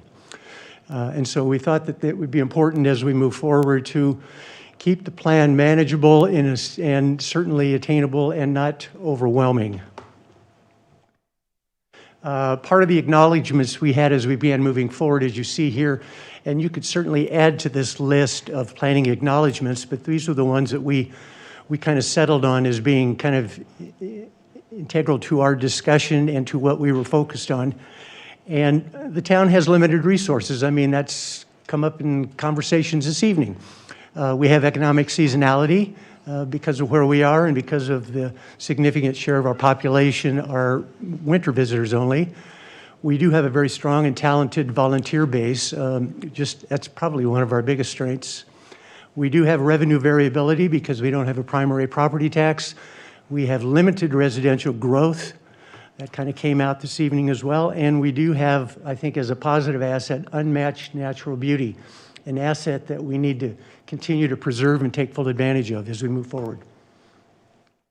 I'm going to work through these initial few, and then when we get to our recommendations for the plan, for its contents, I will pause periodically and see if you had any questions or comments. As I mentioned before, we spent a lot of time in the community working with stakeholders. Specifically, we worked with businesses, civic, education, and government leaders. We collaborated with Vision Fountain Hills, who surveyed over the last year and a half over 900 residents on their impressions of the town and needs. We assessed the impact to date of the 2017 strategic plan that is still in force. And we reviewed developing strategic plans for the town, such as the general plan, Parks and Recs plan, et cetera, primarily because we didn't want to become redundant in anything that we came out with.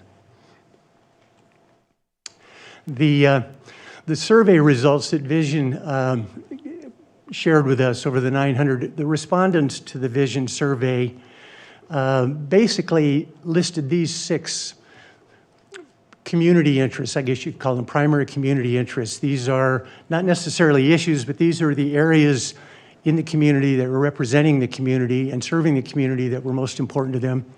You see them there. None of them are of any surprise, I think, to any of us. It was, to me, a surprise to see technology services now looming on the horizon now that things are moving so dramatically fast within that area. As we began to pull together our thoughts and work on some specific strategies, we agreed on 3 things. We would, to the extent possible, utilize as a theme collaborative partnering, transparency, that's a new word, and ownership and stewardship of local environment. as keys to what we are working on. At the, I think it was in the spring of this past year, I gave a virtual presentation to the mayor and the commission, to the council, and I outlined, and these 4 priorities remain as basically the infrastructure, the skeleton for our strategic plan. These are the strategic priorities that we would be moving forward in 2021 and 2022. Targeted collaborative economic development, long-term financial sustainability of both the community infrastructure, the environment, and social resources, improve public health, well-being, and safety of our community, and maintain current infrastructure and prepare for emerging trends. And the trends piece really speaks to some of the technology changes and challenges that a town is going to be faced with moving forward. Let's go into each one of those, and as I do, I want to just kind of give you an overview on how we've designed these strategic priorities. Each strategic priority will have, in support of it, anywhere from 1 to 4 signature strategies, and within each strategy, you'll see supporting tasks. So this first slide that you're looking at references the collaborative economic development activity, targeted collaborative economic development. The first strategy is signature strategy number 1, which is retain existing businesses and attract new ones. Not a surprise there. Supporting tasks in doing that include develop and promote an effective brand image, put together action plans that target 3 primary industry types. And this is, I think, part of what has the Economic Development Group here has been working on or looking at. These industries, health and wellness, professional services such as accounting, legal services, et cetera, and then the sciences, science, technology, engineering, et cetera. The third task is add economic development, web page, and business metric database to the town's website.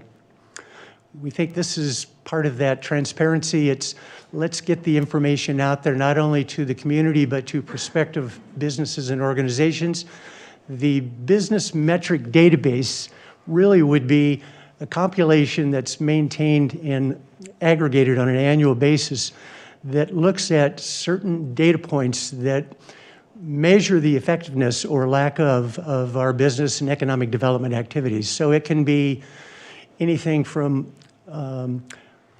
unemployment, it can be anything from staffing needs in the community, new businesses, businesses that we have lost. This is an area that I think the community would appreciate if we had posted on a regular basis. We could look at to show exactly what our economic development activities are doing or where they need to be focused, and to put them on the web page. We would also streamline the business building permit process. Again, and I think we've started to do that here, but we certainly want to make it less cumbersome for prospective businesses to consider Fountain Hills as they move forward. John, I have a question on that. I mean, yes, Michael. And John, I think, I mean, are commercial and residential processes that much different, or, I mean, can we streamline it any more than what it is? I mean, we've done a lot online now, I know, so just wondering. Well, we met with Grady and his management team. Yes, this activity is taking place, and John, I think, did you want to speak to that moment? I thought maybe he was asking me to. So. Oh, yes. Mayor and Councilmember Schoenhout, certainly it is something on our minds too. We know business development is important to the town, so we try to collaborate closely with that. Our new electronic submission process, I think, has taken us a big step forward in being able to streamline. It's certainly probably something we could focus a little bit more specifically on, given council direction. As we do get a high volume of permits in, mostly we take them in chronological order from when they come in. If there's some emphasis that the council would like us to put, to help that along a little bit more, there probably are some efforts in addition to what we're already doing. So you're saying if a commercial permit came in, you could bump that up in the pecking order, more or less? Is that what it is? Given council direction to do so, everybody has money tied up and interest in moving things along in an expedited manner. But it's something that we could look at closer again. if the Some of council the would other like for us to, communities, but- they have these, almost like a concierge kind of thing for like very large, high-profile type projects. And so, I mean, there's that. There's also, we've been kind of criticized, even despite all the great changes that John and his staff have brought about with the building permit process being online, that we can simplify the understanding, maybe through flow charts and things that people can see on our website that kind of walks people through, and maybe a FAQs or that kind of stuff. So while I think we've got the tools, I think there's maybe just communicating and trying to streamline that. And I think that's what John and SPAC is trying to point out here.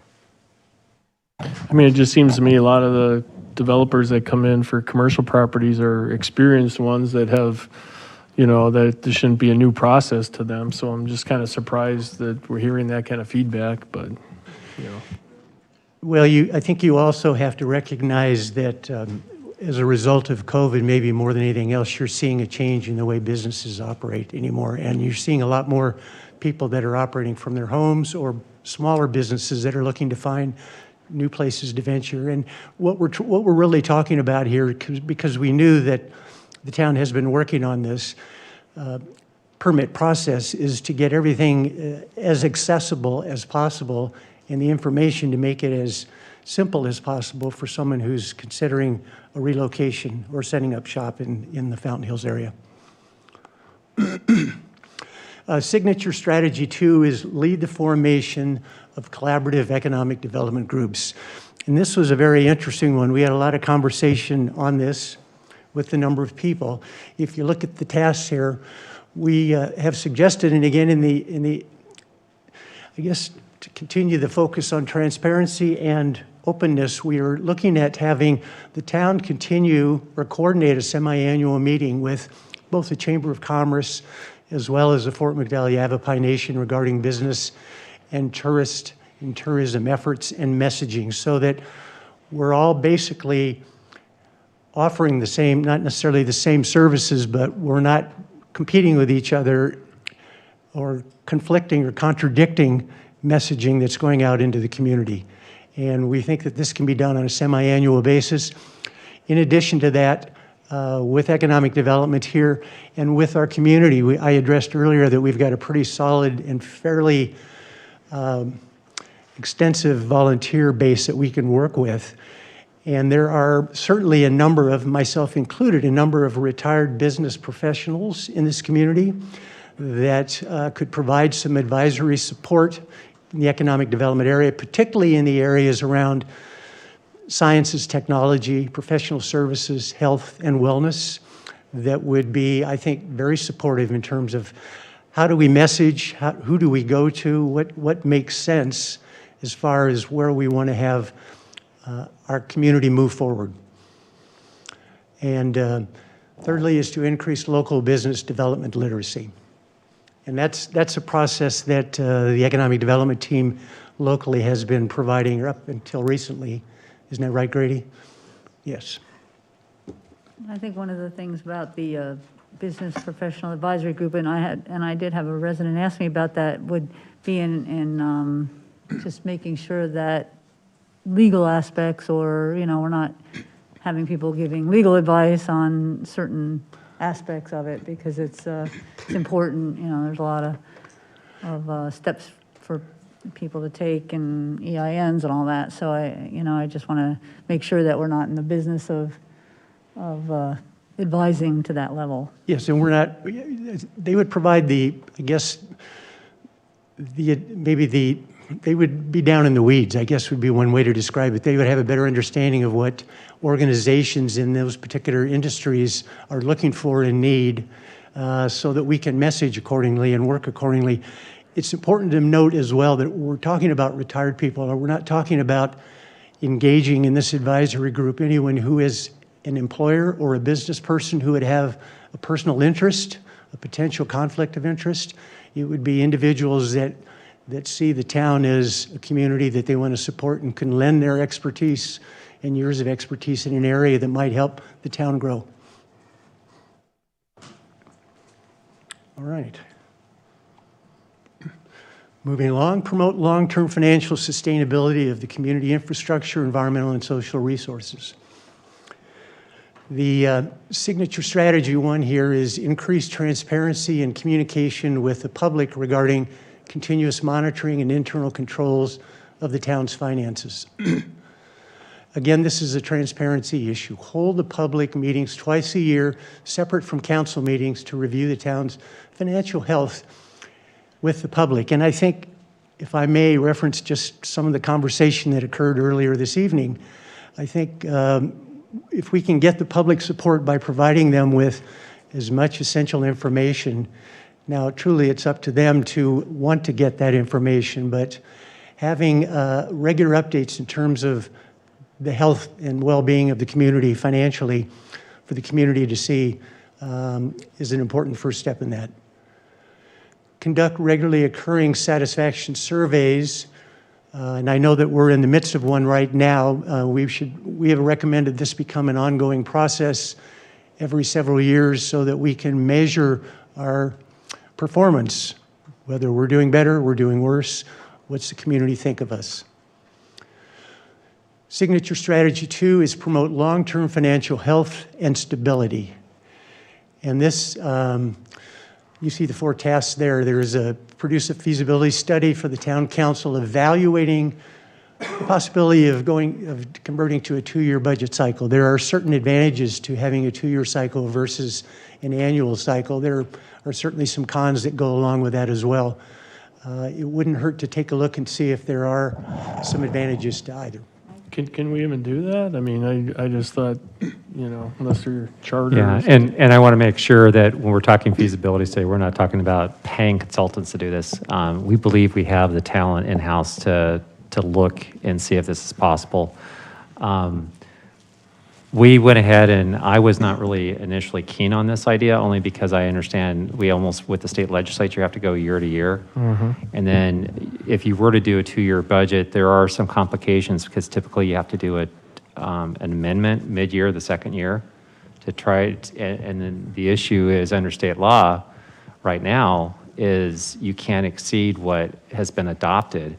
Right. So there's some challenges with it.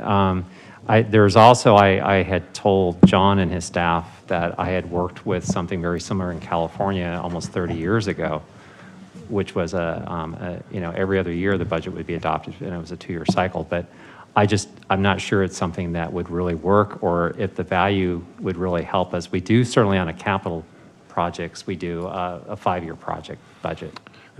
Yeah, I mean, I'm not opposed to, studying the issue. I guess I'd have to see the benefits, but. Right. Clearly, this is not a suggestion that we make the change.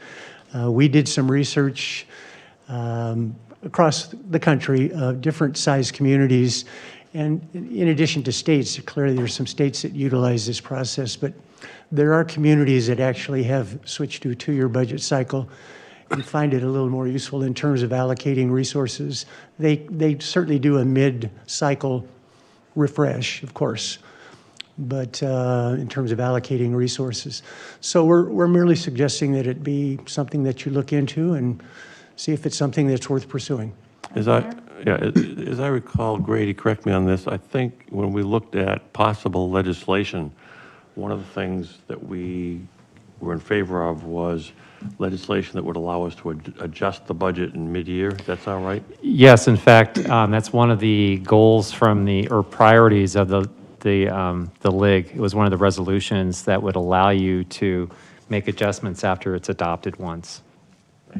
That almost is an indication of, if we have to make adjustments in a 1-year budget cycle, then having a 2-year budget cycle. I worked at the legislature when they tried to do a 2-year state budget, and that did not work. So my only caution would be, how much would the feasibility study, how much energy and time would it take away from some of these other things?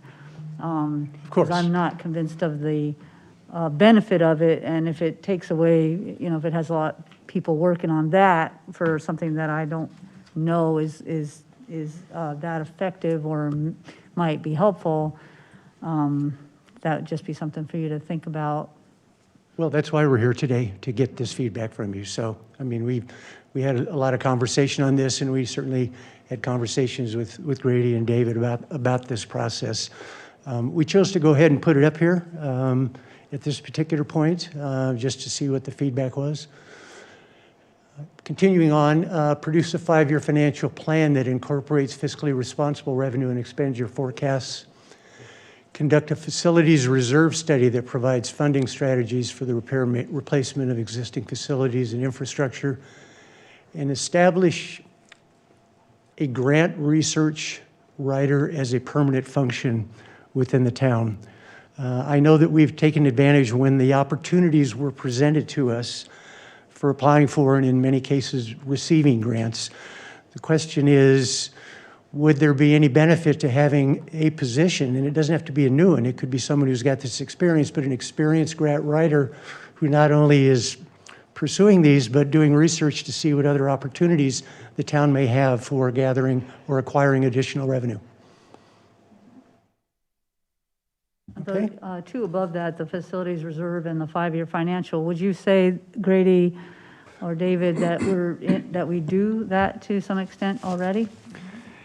Yes, in fact, the software that David, in the finance director, has just recently acquired is going to allow us to do a lot more forecasting with the information as we populate it. It'd probably be another full year to get it populated, but we're getting very close to being able to do that.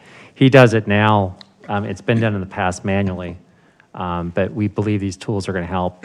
The other thing is we are in the process right now, I believe, of currently doing our facilities reserve update, correct? So we will be bringing that back to council at a future date. But I kind of like it. I kind of like having this in here because if you think about this, this is a multi-year plan, and this is the complete rewrite, right? So this will be good for 10 years. So in the 10-year time period, we will be doing another update to that facilities reserve. So keep that in mind as well. Yeah. Thank you, Madam Mayor. I distinctly remember in the very first meeting I had with Grady after I was elected, I had suggested a grant rating team to be put together. Numerous residents in the town had approached me and said that in their previous careers, they had wrote plenty of grants. I kind of feel that the reason that that was shot down, and this could have changed from 3 years ago, was the fact that when you ask for grants and you write grants, you need money to back up the grants. So has something changed from the 3 years ago when you and I had a meeting? Well, I want to make this clear, council member, that this is coming from the Strategic Planning Advisory Commission. They ran these ideas by me, and I thought, okay, if that's something that you're suggesting, recommending, that's fine.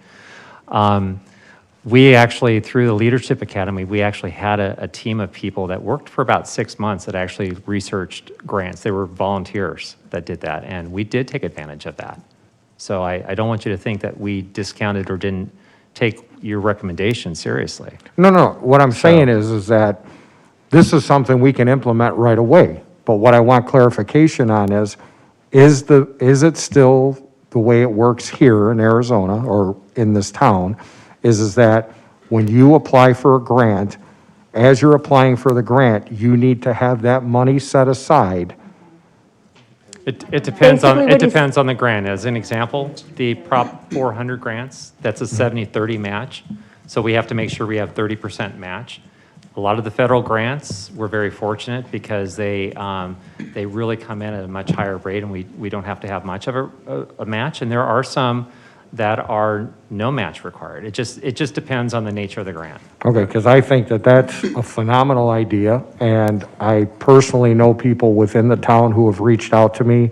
I specifically recall a gentleman who worked in Wisconsin, and all he did is write grants for road repair. Right. And he said, please utilize me. I will do whatever I can for free. Just give me an office and a computer, and I'll knock it out as much as I can. Right. I really think we should jump on that. Yeah, and the idea is that this would pay for itself with the grants, clearly, that would be received. I do think the key to remember about grants is we have to build it into the budget that we get the grant money to spend the grant money before as we apply for the grant. It's not, I don't really know if I'm saying it right. Well, let me just explain, because I think you're going down the right path. So what we do, David, our finance director, always puts in what we call contingency in the budget, and it's the potential that we may get a grant that isn't necessarily budgeted for specifically. So we have the ability to spend it and or come up with matching funds for it. So that's how we approach it, just to be on the safe side. Because of the state limitation on our expenditures, we have to do it that way. I think this really, this conversation, yes. There are also companies out there that will help you write grants as well. Yes. So that's a resource if we didn't want to put somebody on staff. The reason we put this in here as a permanent function for the town is that it allows us to be proactive as opposed to reactive to opportunities, number one. And I put grant researcher in there. There are a number of people that can write a good grant once they have the information. What we're looking at is somebody who can go out and look for opportunities, recognizing that in some opportunities we may not want to get involved because of financial constraints or some of the other issues. We may not have the capacity, but there are certainly a number of opportunities out there that potentially could be rewarded, could be handed. So The biggest concern that keeps me up at night is a lot of these grants, particularly federal ones, have what I would call covenants, the things that you're agreeing to. And that's probably, while I think we've done everything on the up and up and we've been very good, that's the one thing that I think this position could really help us tighten up and ensure that we're staying on top of all the requirements, the reporting requirements particularly. All right, to the next page, we have one additional strategy in this area, is to review the provision of governmental services to identify opportunities for increased efficiency and economies of scale. Two tasks here we've suggested, some of which we're beginning to move forward in right now, but the first one is conduct an analysis of all the government service, not all, of the government services provided to identify opportunities to achieve increased efficiency and flexibility through additional outsourcing. We do a fair amount of that now in the community. We're suggesting that be an ongoing process, just to see if someone in the community can do it cheaper and more efficiently than we can do it. Again, we're looking at limited resources.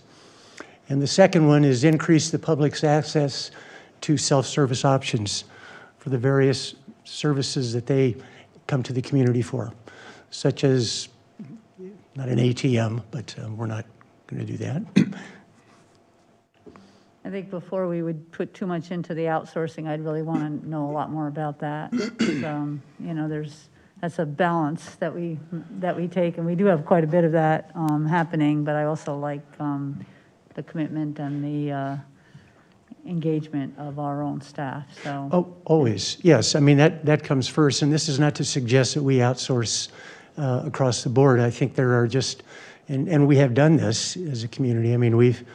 We do engage landscapers and a number of other organizations to help us. So this is rarely, again, I think a lot of this is just activities that we hope the community, the town, the government has on their agenda to continue to address and take a look at to perceive or find opportunities.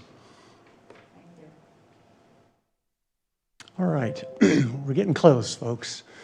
Improve public health, well-being, and safety in the community. This is pretty cut and dry, but this is really just, much of it reflects both branding, but I think as well, an important, now that we have a medical center, hospital, and some other activities that are occurring in this community, there are certain aspects to this community that I think help us stand out from just about anyone else in the greater Phoenix area, for example.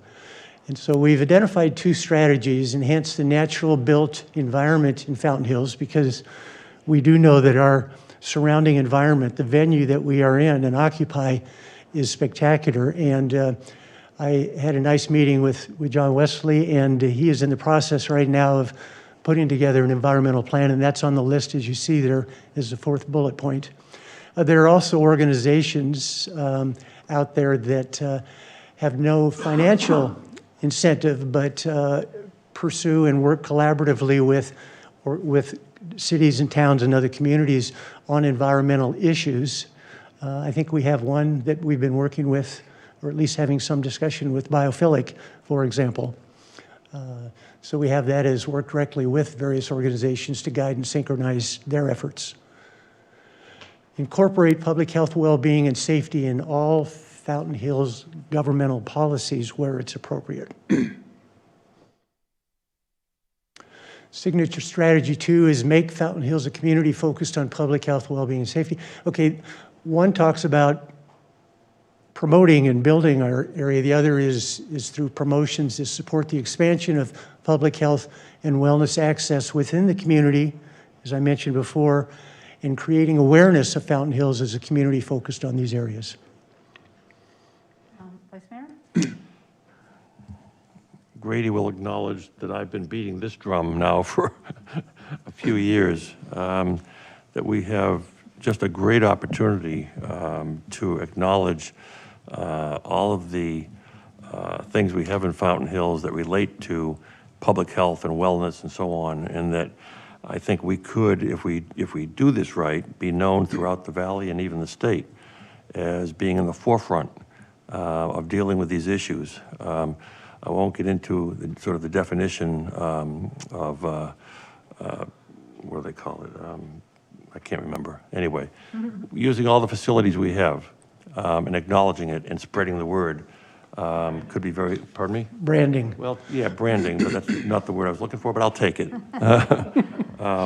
So I don't know.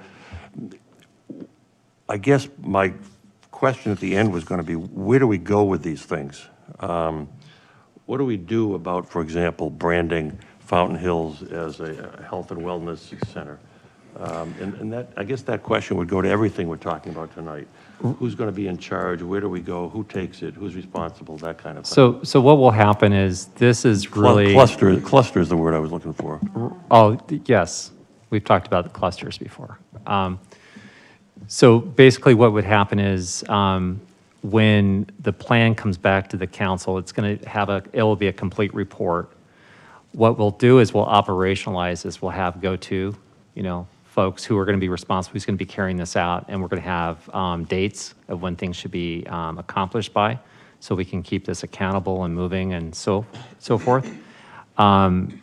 Vice Mayor, you recall that you and I have talked, and then even the mayor, about the whole concept of branding, and that's going to be on the council retreat agenda, because I'm getting conflicting directions, so I need to get the full council to weigh in on that particular Well, just topic. take my direction.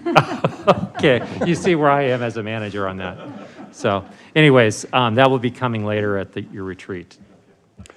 One thing that I haven't addressed here, but will be part of the final plan that you will see to approve, is for each one of these tasks, we've taken the liberty of scoring their level of complexity, recognizing that some of these tasks are going to take more time and effort than others.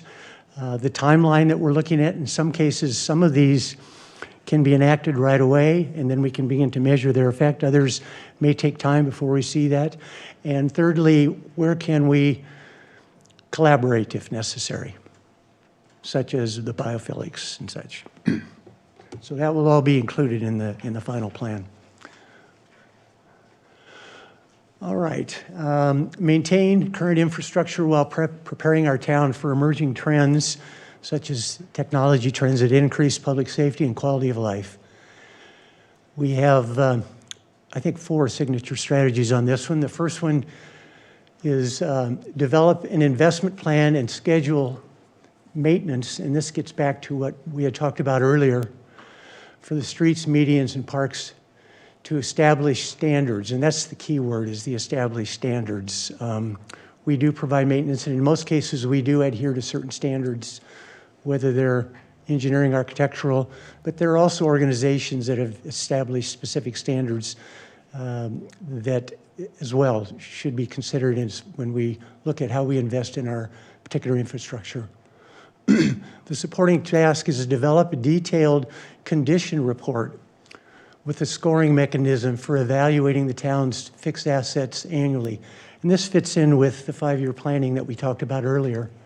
is having the ability and making this available so the community can see why we are investing our money in particular areas, such as a new liner for the fountain at some point in time. If we can show through a scoring mechanism where this particular item is at a point where it needs attention, and here's why we're making this investment. Strategy.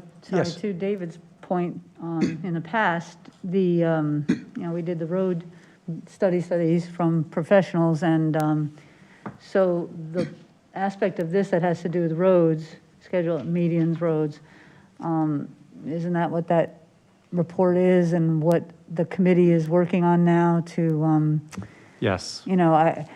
there are certain things that, just lay people, I don't think are the ones to be making those kind of determinations, and maybe that does spread to buildings and tractors and everything else. So not sure how, I appreciate what the idea is for sure. As far as the task part, that would probably need to be talked about a little bit more. Well, I think that's where operationally Grady and his team will take a look at that in terms of in defining a scoring mechanism. I mean, is it an existing standard that is industry-wide? Is it something that we want to use just so that we can measure a certain level of performance or whatever? I think that's part of the operational process. And many of these things get back to, again, I think getting the community more involved, providing them with the information they need to feel more comfortable with where we're taking things. Signature strategy 2 is support local broadband build-outs while ensuring conduit right-of-way for future technologies. I think we all know that this is inevitable. The two tasks that we've identified for now are to make co-location of broadband a requirement as a condition for permit use on any public funded developments, and enact and enforce specific codes and standards that support 4G and 5G and future telecommunications.